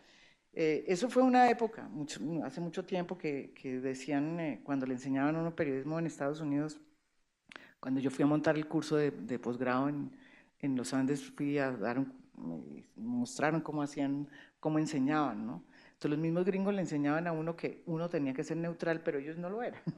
Entonces le dije, bueno, pero eso está muy bien, ¿no? Uno tiene que ser neutral, pero ustedes no lo son. Explíqueme cómo. Y eso se acabó, digamos, esa tesis es como, es una tesis vieja, antigua, y bueno, y el éxito, por ejemplo, de Fox, ¿qué me dicen? Fox. O sea, yo no creo que el problema sea tener. Yo le agradezco a la gente y a los periodistas que son claros en su percepción política, incluso en su percepción política. A mí me parece que eso es fundamental. Lo que sí uno no puede ser es faltar a la verdad. Dentro de esa percepción política uno tiene que tener, y para eso el periodismo tiene una metodología, ¿no es verdad? Ser equilibrado, tener las voces, pero dentro de su perspectiva política y de su perspectiva incluso del mundo, ¿sí? Entonces no le teman a eso, ni más faltaba, ¿sí? Ahora que María Jimena terminaba una frase diciendo, entonces no es periodista, me acordé de otra frase de Miguel Ángel Bastenero, un periodista español que conocimos mucho. Era un gran profesor de periodismo y tenía una frase muy buena y nunca la olviden. Decía, el periodista debe ser rápido o no es periodista. Y eso sí es verdad. La gente que tiene que tomarse no sé cuánto tiempo para escribir una noticia, este oficio está completamente perdido. Pero volviendo a lo que dijo usted, yo creo que usted sí estaba diciendo la verdad y eso es lo correcto. Así, el señor Bolsonaro es homófobo. Porque si usted lee las frases que le ha dicho, pues eso es lo que le ha dicho. Es homófobo, además de otras cosas. Entonces usted sí podría decirlo, claro, pero podría decirlo tranquilamente porque lo puede respaldar con unas frases del señor Bolsonaro, electo brasileño. Otra pregunta aquí. Bueno, buenas tardes. Mi nombre es Luis Carlos Peña y siempre he leído con satisfacción a María Jimena. Hace como 5 años tú hiciste un artículo de que, bueno, que el conservatismo, el liberalismo se habían acabado, pues estuve muy de acuerdo con ese artículo, inclusive lo tengo dentro de mi colección. Pero ahora estoy leyendo un libro que es contra la democracia y ahí define mucho lo que prácticamente no estamos en democracia, porque ahí explica lo que son ignorantes, los que son sabios, toda una cantidad de temas para estudiar. Entonces mi pregunta es, ¿tú qué consideras si estamos en Colombia en una democracia o no? Yo creo que el mundo tiene una crisis profunda y que tiene que ver con una crisis de la democracia liberal. Sí, la democracia liberal está en crisis, pues obviamente con el triunfo de Trump es evidente. El Brexit es otra cosa, otra evidencia de esa crisis, y además eso no lo he dicho yo, lo han dicho todos los grandes politólogos. La crisis liberal que además acabó con la tesis de Fukuyama, que dijo que Fukuyama escribió hace unos 15 años diciendo que el mundo había llegado para instalarse la democracia liberal y que nunca iba a pasar nada más porque se había acabado ya el comunismo y se había acabado todos los fascismos y no sé qué, no pasaba nada y que esto iba a ser de ahora en adelante una especie de, sí, como de cielo, ¿no? Cubierto todo por la democracia liberal. Pues no, la democracia liberal está en una crisis, la hijo de madre, ¿sí? ¿Y qué es lo que está pasando ahora? ¿Qué es lo más, digamos, es un desafío interesante porque todo nos está cambiando, quiero decirles, y eso sí, nos está cambiando la manera de comunicarnos, todos los medios, lo que estamos hablando, pero también nos está cambiando la política, ¿sí? El sistema político, la posibilidad de que suba cada vez más el populismo como, digamos, como instrumento a través del cual la política se articula más con las nuevas redes, es muy, muy posible. O sea, y que cambie, como yo les decía, y que toda esta cosa que con la que nos criamos todos, que eran la democracia liberal, nos trajo las libertades, ¿sí? Las libertades normales y común y corriente, pues esas libertades que nos parecen tan normales, de pronto empiezan a ser una cosa por las cuales hay que luchar. Entonces, es un momento muy difícil en el universo, en el mundo, digamos, no solamente en Colombia. Y aquí en la democracia colombiana, vea, nosotros siempre vamos como en contra, ¿no? Cuando aquí había la bota militar, nosotros teníamos democracia. Cuando en América Latina estaba todo con el póndulo hacia la izquierda, nosotros íbamos a la derecha. Ahora, ¿qué nos está pasando? Yo creo que de todo lo que nos está pasando tiene que ver mucho con el afuera, ¿sí? Aquí hay una crisis profunda de liderazgo, de liderazgos, digámoslo así.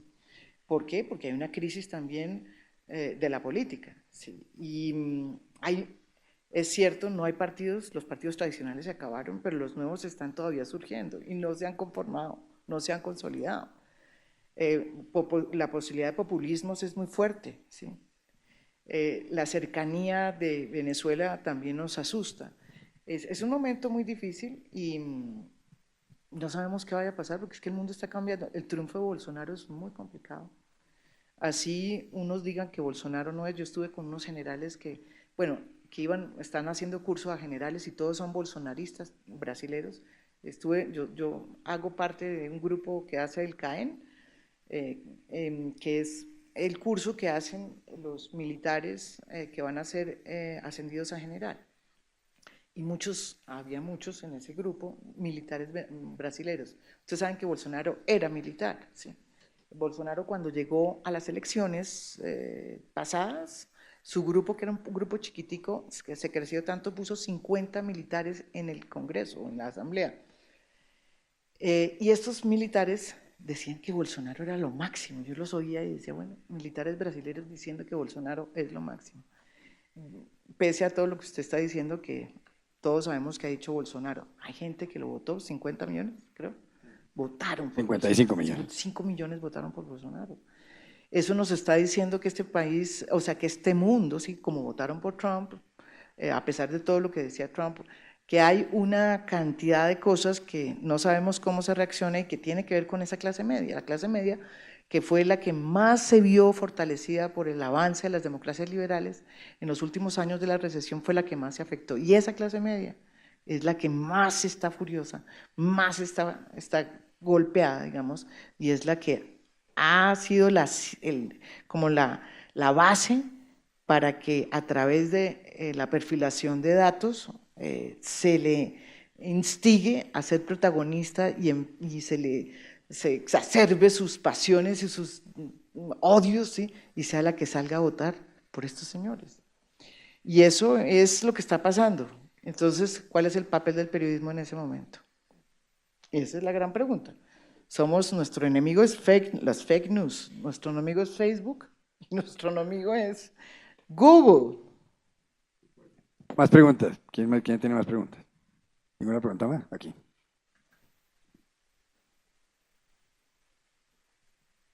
Mi nombre es Julián Monroy y hace más de 15 años yo tengo una teoría, o más bien una conjetura, y es de lo que estaban hablando ustedes sobre los periodistas fletados. Entonces, bueno, vienen siendo lo mismo de la puerta giratoria, que han sido políticos, académicos, burócratas y lobistas, y pues yo decía que ya tienen una agenda muy descarada, muy abierta, política, económica, muy cínica, de fake news, de posverdad, y pues yo no tenía evidencias.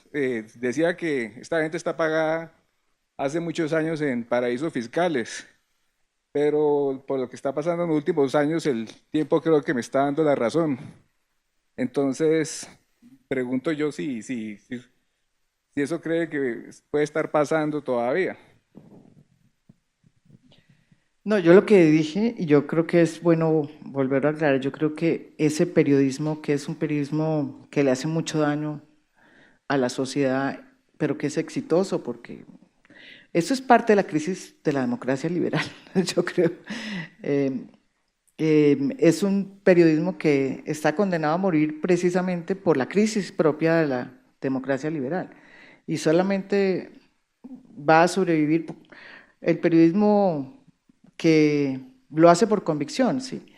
Porque es más, como todo, estábamos hablando aquí, volver a hacer, ya nos van a hacer estos sueldos tan impresionantes, el periodismo de grandes sueldos, el periodismo de grandes, digamos, cosas, no va a haber. O sea, yo estaba hablando hoy con un fotógrafo que es muy famoso, aquí está otro por allá arriba, y me decía, yo me estoy reinventando porque ya no hay plata para sacar a hacer grandes crónicas con grandes fotógrafos. ¿Sí? Y entonces le dije yo, ¿qué va a hacer usted? Me dijo, me toca reinventarme, estoy reinventando. Entonces, pues sí, toca reinventarse y eso va a permitir que yo creo que este gran periodismo que se creció y que es un periodismo fletado, que está dominado por unos intereses muy específicos, pues también muera con la crisis de la democracia liberal. Hay unas buenas noticias y otras malas. Esa es una buena noticia, digo yo. Aquí hay una pregunta. Bueno, buenas tardes. Mi nombre es Nicolás Montes, soy estudiante actualmente de la maestría y quería hacer dos preguntas. La primera encaminada al tema del personaje del libro que también pues, nos aboca en este conversatorio y es sobre quizás una metida de pata a mi modo de ver o un exceso en el que se incurrió en Semana en Vivo el jueves cuando precisamente hablaban del tema de Brasil y pues a modo como de conclusión pues se hacía ver que Santos era comparado con Bolsonaro y con Brasil pues muchísimo menos radical o lo que tenemos acá en Colombia y en un momento se llegaba a afirmar que Santos era una persona de centro. Entonces me quedé como con eso y lo leí como pues una mala interpretación de Santos a la luz quizás ¿Usted no cree que es de centro? De centro, no creo que sea de centro, por su postura pues, en el tema económico, quizás por sus alianzas políticas, por ser un hombre del establecimiento. Entonces me quedé como con eso, no sé qué apreciación. ¿Pero usted cree que es de centro o qué? ¿O es de izquierda? No, de derecha. Estoy de acuerdo. Estoy de acuerdo. Pero en ese momento... Pensaba que era de izquierda, no, yo casi me asusto. En ese momento estoy de acuerdo. En ese momento me quedé como con esa impresión que había sido quizás una metida de pata, hablando de metidas de pata. Y el segundo tema sobre el que quería preguntar es para ustedes, para ambos, quizás ¿cuál es el tema más importante en un escenario de construcción de paz? Porque siempre cuando llegamos a estos debates hablamos de corrupción, de falta de presencia del Estado, pero pues a mi modo de ver tiene que ver con la pobreza como tal, Colombia como una economía pobre. ¿Por qué se ha perdido un poco ese tema de la pobreza dentro del debate de actualidad? Gracias. Bueno, en términos, o sea, comparar, yo digo o sea, ya entendí lo que usted me dijo. Lo que pasa es el tema de Bolsonaro, y le digo una cosa, frente a Bolsonaro, Santos parece de izquierda. O sea, comunista, marxista. Comunista o marxista, sí, eso sí. Si dije centro me equivoqué, debía ser marxismo. Entonces no, lo que estábamos diciendo ahí, y yo creo que en términos de programas de opinión es distinto, ojo. En términos de programas de opinión, yo lo que tengo que es que buscar pues poner mi opinión, porque yo siempre trato de poner mi opinión al final, pero de alguna manera absorber lo que se dijo en la mesa, porque al fin y al cabo eso es parte de la discusión, ¿no es verdad? Y lo que sí es interesante es que Bolsonaro, Maduro, ¿sí? Trump, o sea, pues son muy distintos a lo que había Santos, incluso Duque, ¿sí? Sí, digamos la verdad, Santos, Duque, y lo que pueda venir. O sea, se nos está viniendo una cosa muy complicada y muy difícil, porque el fenómeno Bolsonaro sí es un fenómeno que no estamos todavía en capacidad pues, de saber cuál es el impacto. Entonces, por un lado, yo creo que los programas de opinión tienen esa ventaja. Hay mucha gente que considera, yo por eso trataba de invitar a José Félix Laforí, José Félix Laforí adora a Bolsonaro, y yo lo necesitaba en el programa para que me dijera que adoraba a Bolsonaro, ¿sí? Esa es la diferencia que hay, siendo evidente que yo estoy en contra de Bolsonaro, ¿sí? Pero a mí eso no me importa. Él sabe que yo estoy en contra de Bolsonaro, pero él va al programa con plena seguridad de que tiene todas las garantías de decir lo que tiene que decir, ¿sí? En favor de Bolsonaro para poder armar el debate. Con el tema de la corrupción en Colombia es un tema muy difícil, mire, es una lástima porque cada vez menos, por la crisis de los medios, se invierte menos en investigación. Entonces, por ejemplo, las grandes investigaciones se están haciendo a través de columnas. Eso está mal, eso está mal, eso está mal. Y yo creo que es importante que los medios de comunicación fortalezcan en este momento, sobre todo en el que estamos diciendo que hay un tránsito complicado y que estamos en un momento de grandes cambios, fortalecer esas, como hizo el New York Times, esos temas, esas redes de investigación en los diferentes medios. Ahora, para eso se necesita dinero. ¿De dónde saca uno el dinero? Bueno, pues va a tocar reinventarnos, pero le juro que es una de las cosas que hay que hacer. ¿Por qué? Porque las grandes investigaciones que se han hecho, por ejemplo, la Dirección Nacional de Estupefacientes, Odebrecht, Salukov, en la gran mayoría han salido a través de columnas. Eso no está bien. Folha de Sao Paulo, que tanto dicen Silvia Colombo, es uno de los periódicos más importantes de Brasil que hizo una investigación muy importante de Odebrecht. Que ojalá se retome como un ejemplo muy interesante, porque ellos hicieron la investigación. Y la investigación que se debería hacer la hizo la Folha, no la investigación un poco arbitraria que hizo el juez de Odebrecht en Lavallato. Y hay casos que sí, New York Times está haciendo una investigación interesante con Trump, pero son casos muy complicados. The Guardian hizo una investigación muy interesante sobre Roger Mercer, que fue el que investigó, o sea, que dio plata para montar toda esta cosa de data mining en el Brexit. Entonces, yo sí creo que el futuro del periodismo está en la investigación, cada vez menos, pero la investigación con interpretación y con criterio, ¿sí? No es neutral. Las investigaciones tampoco son neutrales, ¿no? Eso nada es neutral. Nada es neutral. Uno ya va investigando algo, es por algo, es porque hay una corrupción. ¿Y cuál es el impacto en una sociedad cuando los medios no cumplen su labor? Pues que da la impresión de que los que van, o sea, que los únicos mejor dicho, que los corruptos de cuello blanco no les pasa nada. O sea, realmente esa es una, digamos que se legitima socialmente la corrupción de cuello blanco. Y en un país tan desigual como Colombia, eso es casi que es un delito, debería ser un delito. Yo creo que ese es uno de los temas más complicados que tenemos nosotros. En Colombia se está legitimando mucho los delincuentes de cuello blanco, de eso no tengo la menor duda. Esa es la conclusión de, digamos, de esa falta de periodismo y de, obviamente, de una politización de la justicia, que es otro tema que no tocamos. Pero bueno, otra oportunidad tendré. No, yo creo ya que usted me preguntaba a mí, estoy de acuerdo con María Jimena en cuanto a la investigación en los medios. No hay plata.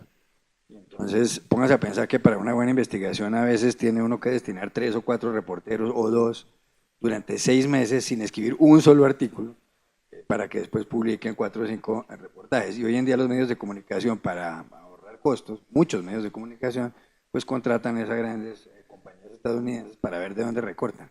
Por supuesto, los primeros que recortan es a los señores del equipo de investigación porque ellos piensan que escribir artículos de estas firmas es como hacer pan, entonces que todos los días pueden escribir un artículo y no se puede. Luego cortan a los corresponsales, que es una cosa típica en este oficio. El periódico Globo de Brasil, que tenía muchísimos corresponsales, acaba de cortarlos a todos.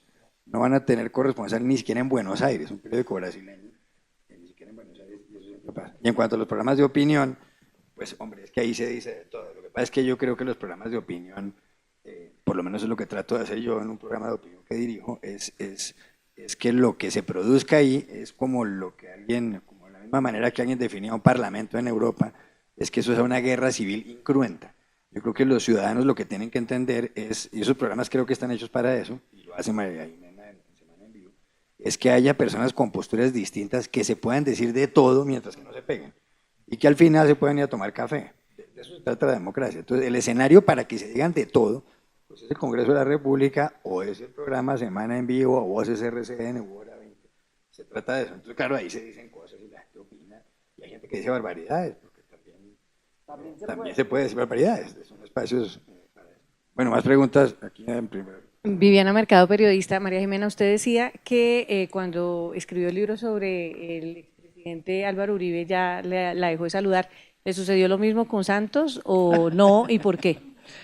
No, Santos lo leyó hace poco y me dijo que a pesar de unas 2 o 3 imprecisiones, creo que una de esas es la edad de él, pues que le había gustado, que él no, o sea, el libro es una descripción trágica de una figura trágica de un momento trágico.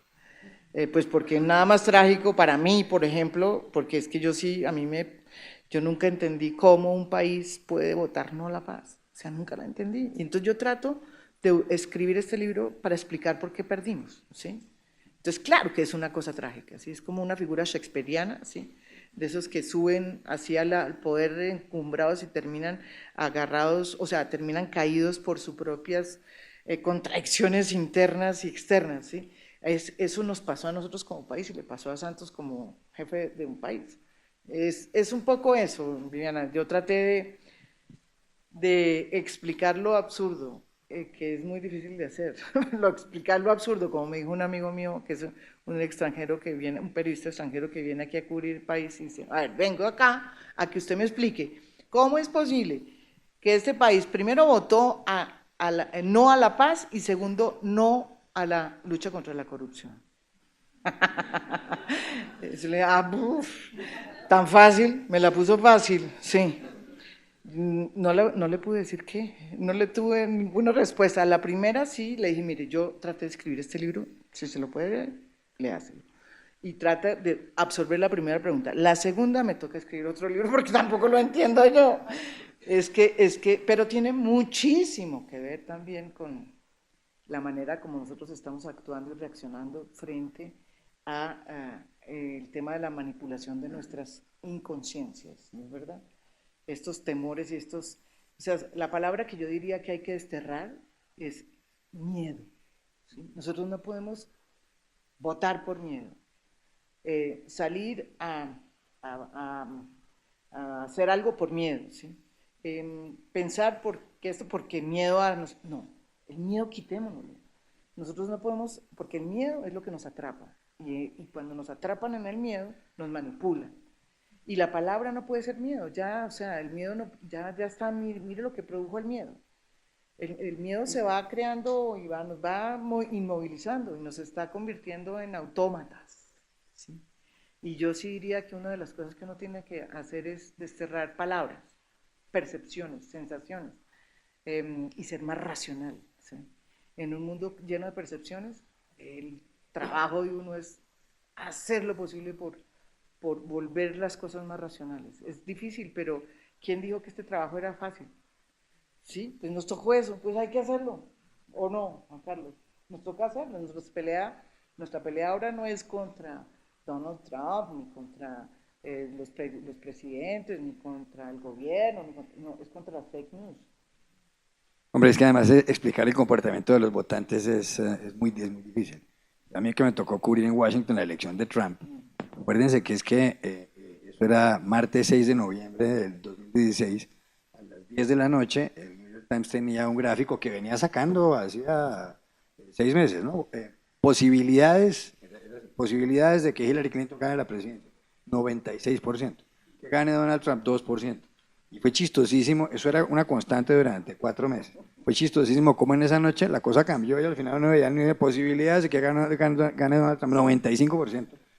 Y uno, ¿cómo explica eso? Es decir, y no es una cosa sencilla, uno puede explicar que lo que pasa es que odian a Hillary Clinton. Es verdad, hay mucha gente que odia a Hillary Clinton. Pero luego entender cómo mujeres religiosas casadas votan por Donald Trump y no por Hillary Clinton. Un tipo que se ha casado 3 veces, que les ha agredido a las mujeres, es una cosa incomprensible. Y luego cuando uno empieza a entender eso de las fake news, a mí lo que más me ha llamado la atención, y si no la han visto, traten de verlo, es una entrevista que le hacen en el programa 60 Minutes, en 60 minutos de la CBS, a un tipo que se llama Brad Parscale, se escribe Parscale. Es un tipo muy alto, como 2 metros, y el tipo cuenta la historia, dice, no, yo estaba un día en una librería, solo ahí viendo libros, y se me acercó a alguien, y me dijo, oiga, ¿usted quiere hacer una página web para una urbanización que vamos a hacer en la Florida? No, pues sí, pero se le acercó a alguien, porque sí. Y ese resultó ser el yerno de Trump. Entonces este señor cuenta que él hizo la página web para una venta de unos apartamentos en la Florida, pero hizo la página en un día. O sea, el otro día le dijo, aquí está la página, y le pagaron $1.800. Bueno, eso terminó en que cuando empezó la campaña de Trump lo llamaron. Oiga, usted puede hacer no, yo hago la página, esto es cierto, yo voy a hacer la página web. Y entonces dicen que ese tipo hizo a Trump ganar las elecciones y el tipo lo explica. Dice, mire, yo descubrí que los estados, lo que se llama swing states, los estados columpios, en donde la gente vota una vez demócrata, otro republicano, eran pues 5 o 6, no sé, Wisconsin, Ohio, etc. Y yo descubrí, me metí a las páginas de Facebook de la gente en esos estados y descubrí que la mayor preocupación, creo que en Wisconsin, era que les faltaba que construyeran 3 o 4 puentes en unas carreteras en Wisconsin. Y el tipo cuenta cómo él diseñó 40 o 50 anuncios de Trump a favor de la construcción de esos puentes y los mandó por Facebook. Entonces, claro, todo el mundo estaba preocupado con el tema de los puentes y aparecieron anuncios de Trump diciendo que él iba a hacer los puentes que no ha hecho, pero este tipo se ganó $600 millones con la página web del señor Pascal, y si ustedes seguramente no lo recordarán porque nadie lo recuerda, es el primer funcionario que ya nombró Donald Trump en la campaña de la reelección, es Brad Parscale. Y el tipo hizo que Trump, es una cosa miedosa cuando uno ve, y a uno le puede pasar, en la página de Facebook, pues uno siempre descubre que está buscando unos zapatos de tenis o qué sé yo. Pero pues si aparece un candidato ofreciéndole los tenis que no quiere, uno vota por el candidato. Es una manipulación absoluta. Yo quería agregar una cosa, exactamente, manipulación, pero ¿por qué? Porque hay miedos, porque se exacerban los miedos. Y yo por eso, y la manera, digamos, y la población que es permeable al miedo es aquella que carece, vuelvo otra vez, de percepción crítica de la sociedad, o sea, que es incapaz de pensar, ¿sí? Por eso hay que enseñar a pensar. Es que es tan fácil como eso, es que estamos perdiendo la posibilidad de pensar por nosotros, ¿sí? Eso es lo que yo creo que tiene que hacer el periodismo hoy, ¿sí? Es abrir ese cosito ahí y decirle, oiga, tiene que pensar por usted, ¿sí? Por usted, no le voy a dar ya la receta. Yo lo que voy a hacer es tratar de lograr prenderle ese botón, ¿sí? Pero sí tienen que estar conscientes de que ese botón se nos está apagando, ¿sí? Y cuento una anécdota. En la última vez que me amenazaron me impresionó mucho porque la amenaza no me la hizo ninguna persona joven, sino un señor hicieron una amenaza por Twitter que yo denuncié porque me parecía ya que rayaba con todo. Decían que a mí me tenían que violar, cortar en pedacitos y tenían que colgarme en la Plaza de Bolívar. ¿Sí? Entonces yo dije, bueno, ¿y esto quién será? Bueno, yo presenté la denuncia, la fiscalía logró conseguir a la persona, quién era, llegaron a la casa. El señor vive en uno de los mejores barrios de Medellín. ¿Sí? Tiene 58 años, ¿sí? Es pensionado. La fiscalía lo llevó, ¿sí? Es un tipo educado, ¿explico? ¿Sí? Es decir, educado en el sentido de que fue a la universidad, ¿sí? Sí, sí, muy bien. 58 años. Cuando la fiscalía al principio le preguntó que por qué, si él era el autor de esto, negó, pero al segundo interrogatorio dijo que sí, que él había sido el autor de esa amenaza. Entonces la fiscalía le preguntó que por qué lo había hecho y la respuesta fue la que más me afanó a mí. Me dijo, ¿sabe qué? Es que a mí no me gustan las columnas que ella escribe. O sea, ¿cómo así? O sea, yo decía, ¿cómo así que porque no le gustan mis columnas quieren matarme? O sea, eso no tiene nada que ver, ¿sí? Y yo estoy seguro que ese señor no hizo esas dos correlaciones, porque él está lleno del odio, ¿sí? Y del temor de que yo soy realmente una señora que hay que acabar porque soy comunista, ¿sí? Y porque soy una amenaza a la sociedad. ¿Pero por qué? Porque el temor, porque él piensa que realmente el temor es superior a la realidad. Entonces, eso, mire lo que lleva, y mire lo que está pasando en Estados Unidos, que están llevando las cartas bombas a CNN, ¿sí? A Obama. Es que eso se reproduce, ese odio que uno ve en las redes se reproduce, ¿sí? Eso es como una especie de, y uno sí no tiene que caer en eso, digamos, ese es uno de los grandes dramas que hay en esto, pero lo que yo quería mostrarles es a dónde llega, ¿sí? Esto no es solamente una cosa que por eso las palabras odio, temor, ojo con esas palabras, por favor, ojo con esas, sépanlas trabajar, sepan qué significa, ¿sí? Que es muy, muy importante para un lado y para el otro. Es que eso no se trata de que uno sea de un lado y del otro, ¿sí? Yo creo que ese es un tema muy importante y en eso uno sí no debe contribuir, ¿sí? Uno tiene que contribuir a establecer esos vasos comunicantes. ¿No es verdad que lo que hacemos Juan Carlos y yo en los programas de opinión cada vez más importantes? Porque establecen esos vasos comunicantes en una sociedad que es muy importante, ¿sí? Y yo creo que en eso sí. Me impresionó mucho la foto de ayer en el Congreso. ¿Vieron esa foto en que aparecen Uribe con Paloma Valencia, Carlos Lozada de las FARC y Petro? Y me parece que está bien. Bueno, las dos últimas preguntas. Buenas tardes, mi nombre es Jessica Angulo, soy estudiante de primer semestre de periodismo y opinión pública. Digamos que tengo una duda en cuanto a la labor del periodista y además de informar también tengo entendido que es como representar a diferentes grupos y a las voces que no son escuchadas y al pueblo. Pero en cuanto, digamos, por ejemplo, con lo de Bolsonaro, si la mayoría apoya a esta persona, ¿sí?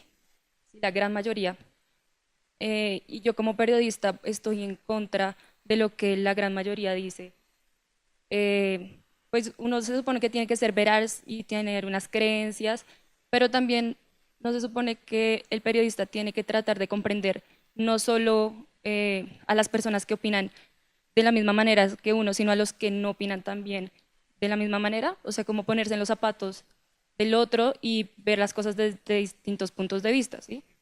Porque uno se quedaría como también, me parece algo muy egocéntrico el solo pensar que lo que uno tratar de imponer, tal vez en una columna de opinión, lo que uno cree que está bien o... Eso es una columna de opinión. No, es que son dos cosas distintas. Una cosa es lo que debe ser el periodista. Yo creo que el periodista tiene que, ya lo hemos dicho, o sea, tener una visión, ¿sí? Es un sujeto, ¿sí? Es un sujeto que imprime, que trae con todo, ¿sí? Con todos sus dramas. O sea, uno escribe con lo que es, ¿sí? O sea, yo escribo con lo que me pasó a mí, ¿sí? Yo, cada vez que escribo, yo soy una víctima de este país, entonces yo escribo así, ¿sí? Soy mujer, ¿sí? Soy víctima, ¿sí? Tengo mis percepciones políticas, ¿sí? No pertenezco a ningún partido, pero tengo mis percepciones políticas. Eso me hace a mí un sujeto, ¿sí? Un sujeto. Yo cada vez que escribo, escribe eso atrás conmigo, va conmigo, no lo puedo negar, ¿sí? Y no hay que negarlo. Ahora, eso es una cosa. Otra cosa, y cada vez que tú haces una historia desde una noticia, ¿sí? Tienes que llevar eso en tu ADN, ¿sí? Para poder hacer un periodismo que no sea neutral, que es un absurdo. Para ser veraz, que es lo que es importante, cuando tú vas a hacer esa noticia, tú tienes que tener todas las voces, independientemente de lo que tú pienses. Eso es muy claro. Si yo voy a hacer una información sobre todo de lo que está pasando, por ejemplo, hoy en el Congreso de la JEP, a pesar de que yo esté a favor de la JEP, tengo que decir la JEP es una cosa importantísima, no sé qué, del acuerdo de paz, pero el señor Uribe opina esto. ¿Por qué? Por esto. El señor no sé qué opina esto. No hay acuerdo entre las partes y eso está pasando y eso afecta a la situación interna de la JEP. Pero obviamente tengo que tener o poner traer mi propia percepción, ¿sí? Mi propia interpretación del tema. Eso cuando tienes tú que ser veraz, eso tiene una metodología del periodismo, tienes tú que incluir todas las voces, desde luego, eso no te quita la posibilidad de tú encontrar tu ángulo, uno siempre tiene un ángulo, el buen periodista tiene un ángulo, ¿sí? No crean que eso es una cosa tan sanforizada, no, uno es la persona que es, ¿sí? Con todas tus cosas, con lo que tú traigas, de donde vengas, de lo que comas, ¿sí? Con los problemas que tengas, con las cosas buenas que lleves. Entonces, eso por un lado. Por el otro, la columna. La columna es un ejercicio difícil, mucho más difícil que cualquier otro género, porque no se trata de imponer una opinión. Es que no es que, oiga, ¿sabe qué? Yo me llamo María Jiménez y yo opino esto. Eso no funciona así. ¿Sí? Yo tengo que argumentar primero la opinión, ¿sí? Tengo que desarrollarla, dar cifras, si es posible, yo siempre trato de tener cifras en una columna, ¿sí? Y llegar a una conclusión, ¿sí? Pero no es una cosa que yo me pongo, es así como yo la concibo, pero yo soy periodista y tengo esa metodología. Hay gente que hace columnas de otra forma. Por ejemplo, las de Fernando Londoño son columnas así como tú dices. Yo opino que, ¿sí? Hay muchos, así se usa, hay muchos que hacen eso, porque no tienen una diferencia, no tienen una, digamos, disciplina a través de la metodología periodística. A muchos les gusta esa fórmula también. Yo no participo de esa fórmula porque hay de mucho, o sea, como ese estilo, y es muy exitoso, quiero decirle, Fernando Londoño es un exitoso periodista y columnista, ¿sí? Yo no participo de eso, digamos, hay muchos así, que son, o sea, pontifican, ¿sí? Y pontifican bien, ¿sí? Sin necesidad de... Yo no soy de ese estilo, yo tengo otro estilo, que es ser más argumentada y traer, digamos, como una serie de desarrollos para que la gente que me lee entienda cuál es mi opinión, pero sí es mi opinión, ¿sí? Es mi opinión, pero de alguna manera sustentada, es un yo.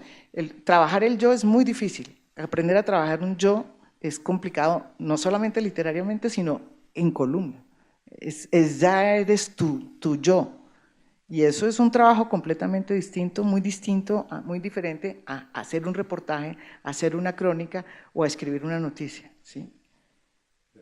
En el caso de Bolsonaro, que mencionaba usted, pues yo creo que lo que tiene que hacer un corresponsal es contar que Bolsonaro ganó, tratar de explicar por qué ganó. Entonces, pues la explicación más común es que el señor ganó pues por la corrupción que ha habido en Brasil, el Partido de los Trabajadores de Lula da Silva, que era el más popular del Brasil. Si Lula no estuviera preso, habría ganado, pero como ha habido tanta corrupción, la gente se volteó, es una de las razones por las que ganó Bolsonaro, la gente se volteó y terminó votando por este señor. Ahora bien, en ese mismo artículo, usted en los siguientes párrafos puede decir, el señor Bolsonaro a lo largo de la campaña ha dicho esto y esto y esto, y por eso es homófobo, misógino, racista, etcétera, etcétera, y es como lo haría. Y en cuanto a columnas, yo no he escrito columnas, pero alguna vez me acuerdo, y yo creo que los columnistas buenos sí tienen esa característica.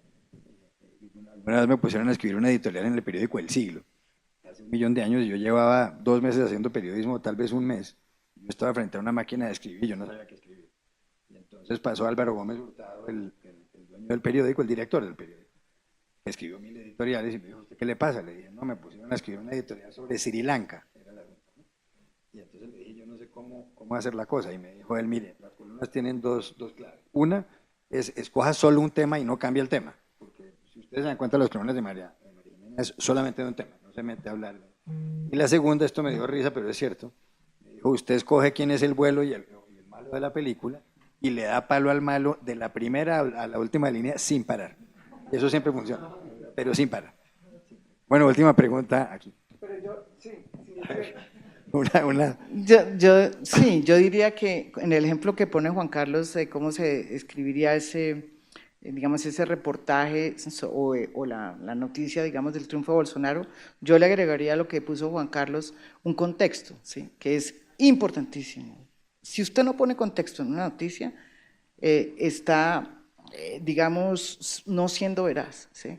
¿Cuál sería el contexto? Pues yo le pondría que efectivamente fue por culpa de la corrupción que hizo el PRT, pero resulta que ese PRT, en cabeza del señor Lula da Silva, sacó a 50 millones de la pobreza, un gobierno exitosísimo en la historia de América Latina, nunca, del mundo además, ¿sí? Del mundo.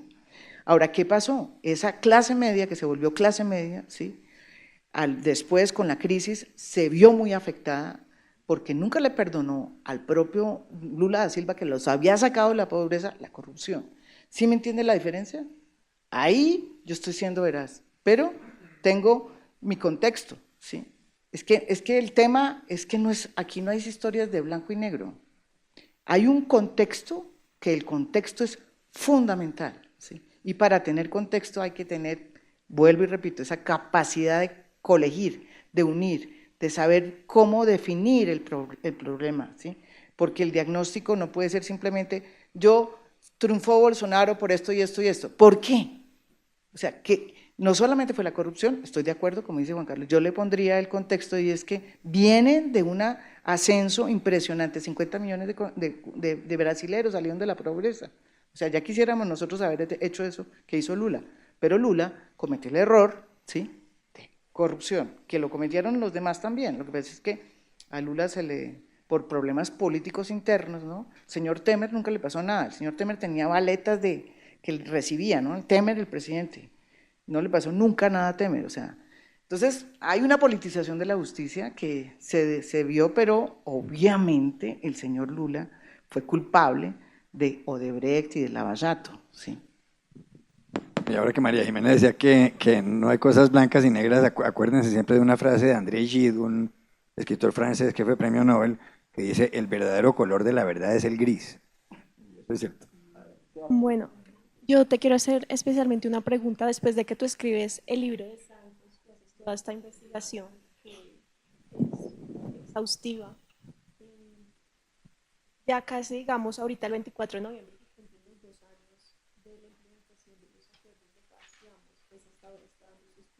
pasos, por decirlo así. No tanto desde el punto del Estado y la voluntad política, sino más de los colombianos. Tú como periodista, ¿cuál crees que es el reto más grande para Colombia en la implementación? No es de la parte del Estado, sino de la sociedad. Pues las reformas. Es que, ¿qué pasó? Santos firmó un acuerdo, se desmovilizaron las FARC y eso se cumplió.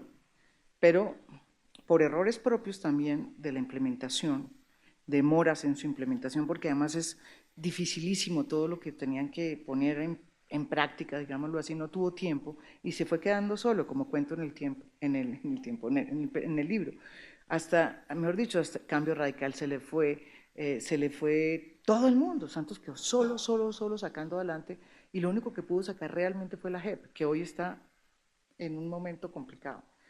Entonces, si me ponen a decir qué está pasando en el acuerdo, yo creo que el acuerdo funcionó el tema de la desmovilización de las FARC, pero lo demás está en veremos, y eso es muy peligroso, porque sobre todo está en veremos, no solamente la posibilidad de cumplir a las FARC todavía lo que falta, ¿sí?, y establecer esos puentes de oro que yo creo que son importantes, sino todas las reformas. Es que este país, o sea, lo más importante del acuerdo no era, y eso fue digamos, un triunfo de las fake news, fue decir que este era un acuerdo para las FARC y que nos imponían la impunidad. No, error. ¿Sí? Ustedes se lo leen, este es un acuerdo para los colombianos, sobre todo para quién, para la periferia, para ese país que ustedes no conocen, ¿sí? Muchos de ustedes no conocen. Y era para la oportunidad que tenía ese país de articularse con la parte urbana, ¿sí? Para que no se nos desvirtuara esa, digamos, que seguiremos siendo Colombia, ¿sí? Esa es la última oportunidad, y para eso había que hacer una reforma agraria integral, una actualización del catastro, nada castrochavistas, nada castrochavistas. Sin embargo, el triunfo del no estaba basado y fue basado en eso, ¿no? En eso tratando de decir que todas estas reformas que eran realmente neoliberales, digámoslo así, no eran, fueron, digamos, consideradas por la campaña de fake news como castrochavistas. La JEP, que es una de las grandes, digamos, inventos, si se puede decir, del acuerdo, quedó planteada y quedó instalada, pero hoy estamos viendo que la quieren cambiar. Probablemente sus cambios puedan darle en la cabeza a la espina dorsal de la JEP y termine siendo solamente un tribunal solo para las FARC. Que eso pues cambiaría totalmente el tema de la JEP, porque nos volvería a la tesis de que no hay conflicto, sino una guerra contra las FARC. En fin, son muchísimos los temas y lo más importante, yo creo, es que la gente sepa que si nosotros no hacemos esas reformas, no las hacen. O sea, si nosotros no tenemos, es al contrario, cuando a mí me dicen, oye, ¿usted por qué sigue tratando de investigar lo de la JEP, lo de Odebrecht, pero no ve que si uno jala y jala y jala se cae el sistema y sube Petro? Así me dicen. ¿Cómo será de dañada la cosa? Yo le digo, no, es al contrario, ¿sí? Si yo no hago mi trabajo, ¿sí?, pueden subir los populismos. Si yo no hago mi trabajo, ¿sí? Porque los periodistas en Venezuela no hicieron su trabajo en el momento que era, permitieron que la corrupción de ADECO y de COPEI se hiciera, subió Chávez. Es al contrario, ¿sí? Entonces, su respuesta, cada uno tiene que encontrar desde dónde está, desde su posición en la sociedad, su rol para que no devolvernos en la historia, para no devolvernos. Yo como periodista tengo que hacer lo mío, tengo que tratar de hacer lo mejor que pueda como periodista en términos de buscar las verdades que la gente no quiere ver. Sí, por ejemplo, en temas de corrupción, hacer mi trabajo como periodista, así se me venga el mundo encima. Y yo creo que el que está estudiando medicina lo mismo, y sobre todo entender que esta es la última oportunidad que tenemos de reincorporar a todas esas regiones. Si no lo hacemos, yo les digo que yo conozco yo me he tratado yo he viajado a este país por todas partes, he viajado. Y les digo una cosa, si nosotros no lo reintegramos a esos países, a ese país que nadie conoce, ¿sí?, yo creo que vamos a terminar divididos, este país se va a terminar secesionando, ¿sí se entienden qué es secesionando? Porque no hay posibilidad de unirnos, o sea, de aquí, o sea, esa era la idea, ¿sí? Porque el Estado tiene un problema histórico en Colombia que no llega a esas zonas. El acuerdo lo que permitía era otra vez engranar eso, y no era castrochavismo, era una oportunidad que había para esa gente entrar en los desarrollos productivos. No sabemos qué va a pasar. Yo entiendo que el presidente Duque tiene buenas voluntades en el sentido de implementar los acuerdos en temas de las reformas sociales. No le he oído mucho sobre catastro ni en temas de legalización de tierras. Es también un poco la incertidumbre la que reina alrededor de lo que pueda o no estar haciendo el gobierno de Duque, pero sobre todo yo llamaría a la gente, o sea, el acuerdo es de la gente, si la gente no lo toma, se va, el acuerdo no funciona. Los muchachos que están saliendo a protestar, que hoy están en otras, a mí me han sorprendido, ellos sí han entendido, y lo han hecho de una manera pacífica, interesante, porque entienden que esta oportunidad es para volvernos normales, y que esa plata tiene que ser utilizada en la educación y no más en la guerra. Esa es una noción del acuerdo, ¿sí? Y eso es interesante, ahí hay un cambio poderoso, ¿sí? Y cada uno tiene que ir buscando, hay que entender que este es un momento muy distinto, muy difícil, ¿sí?, pero muy interesante. Si yo fuera joven, mejor dicho, es muy interesante para los jóvenes, ¿sí? Bueno, ya son más de las 4 y se nos acabó el tiempo, así que muchísimas gracias a María Jimena de Duzán por haber venido. Y a ustedes muchas gracias y los esperamos en una próxima oportunidad.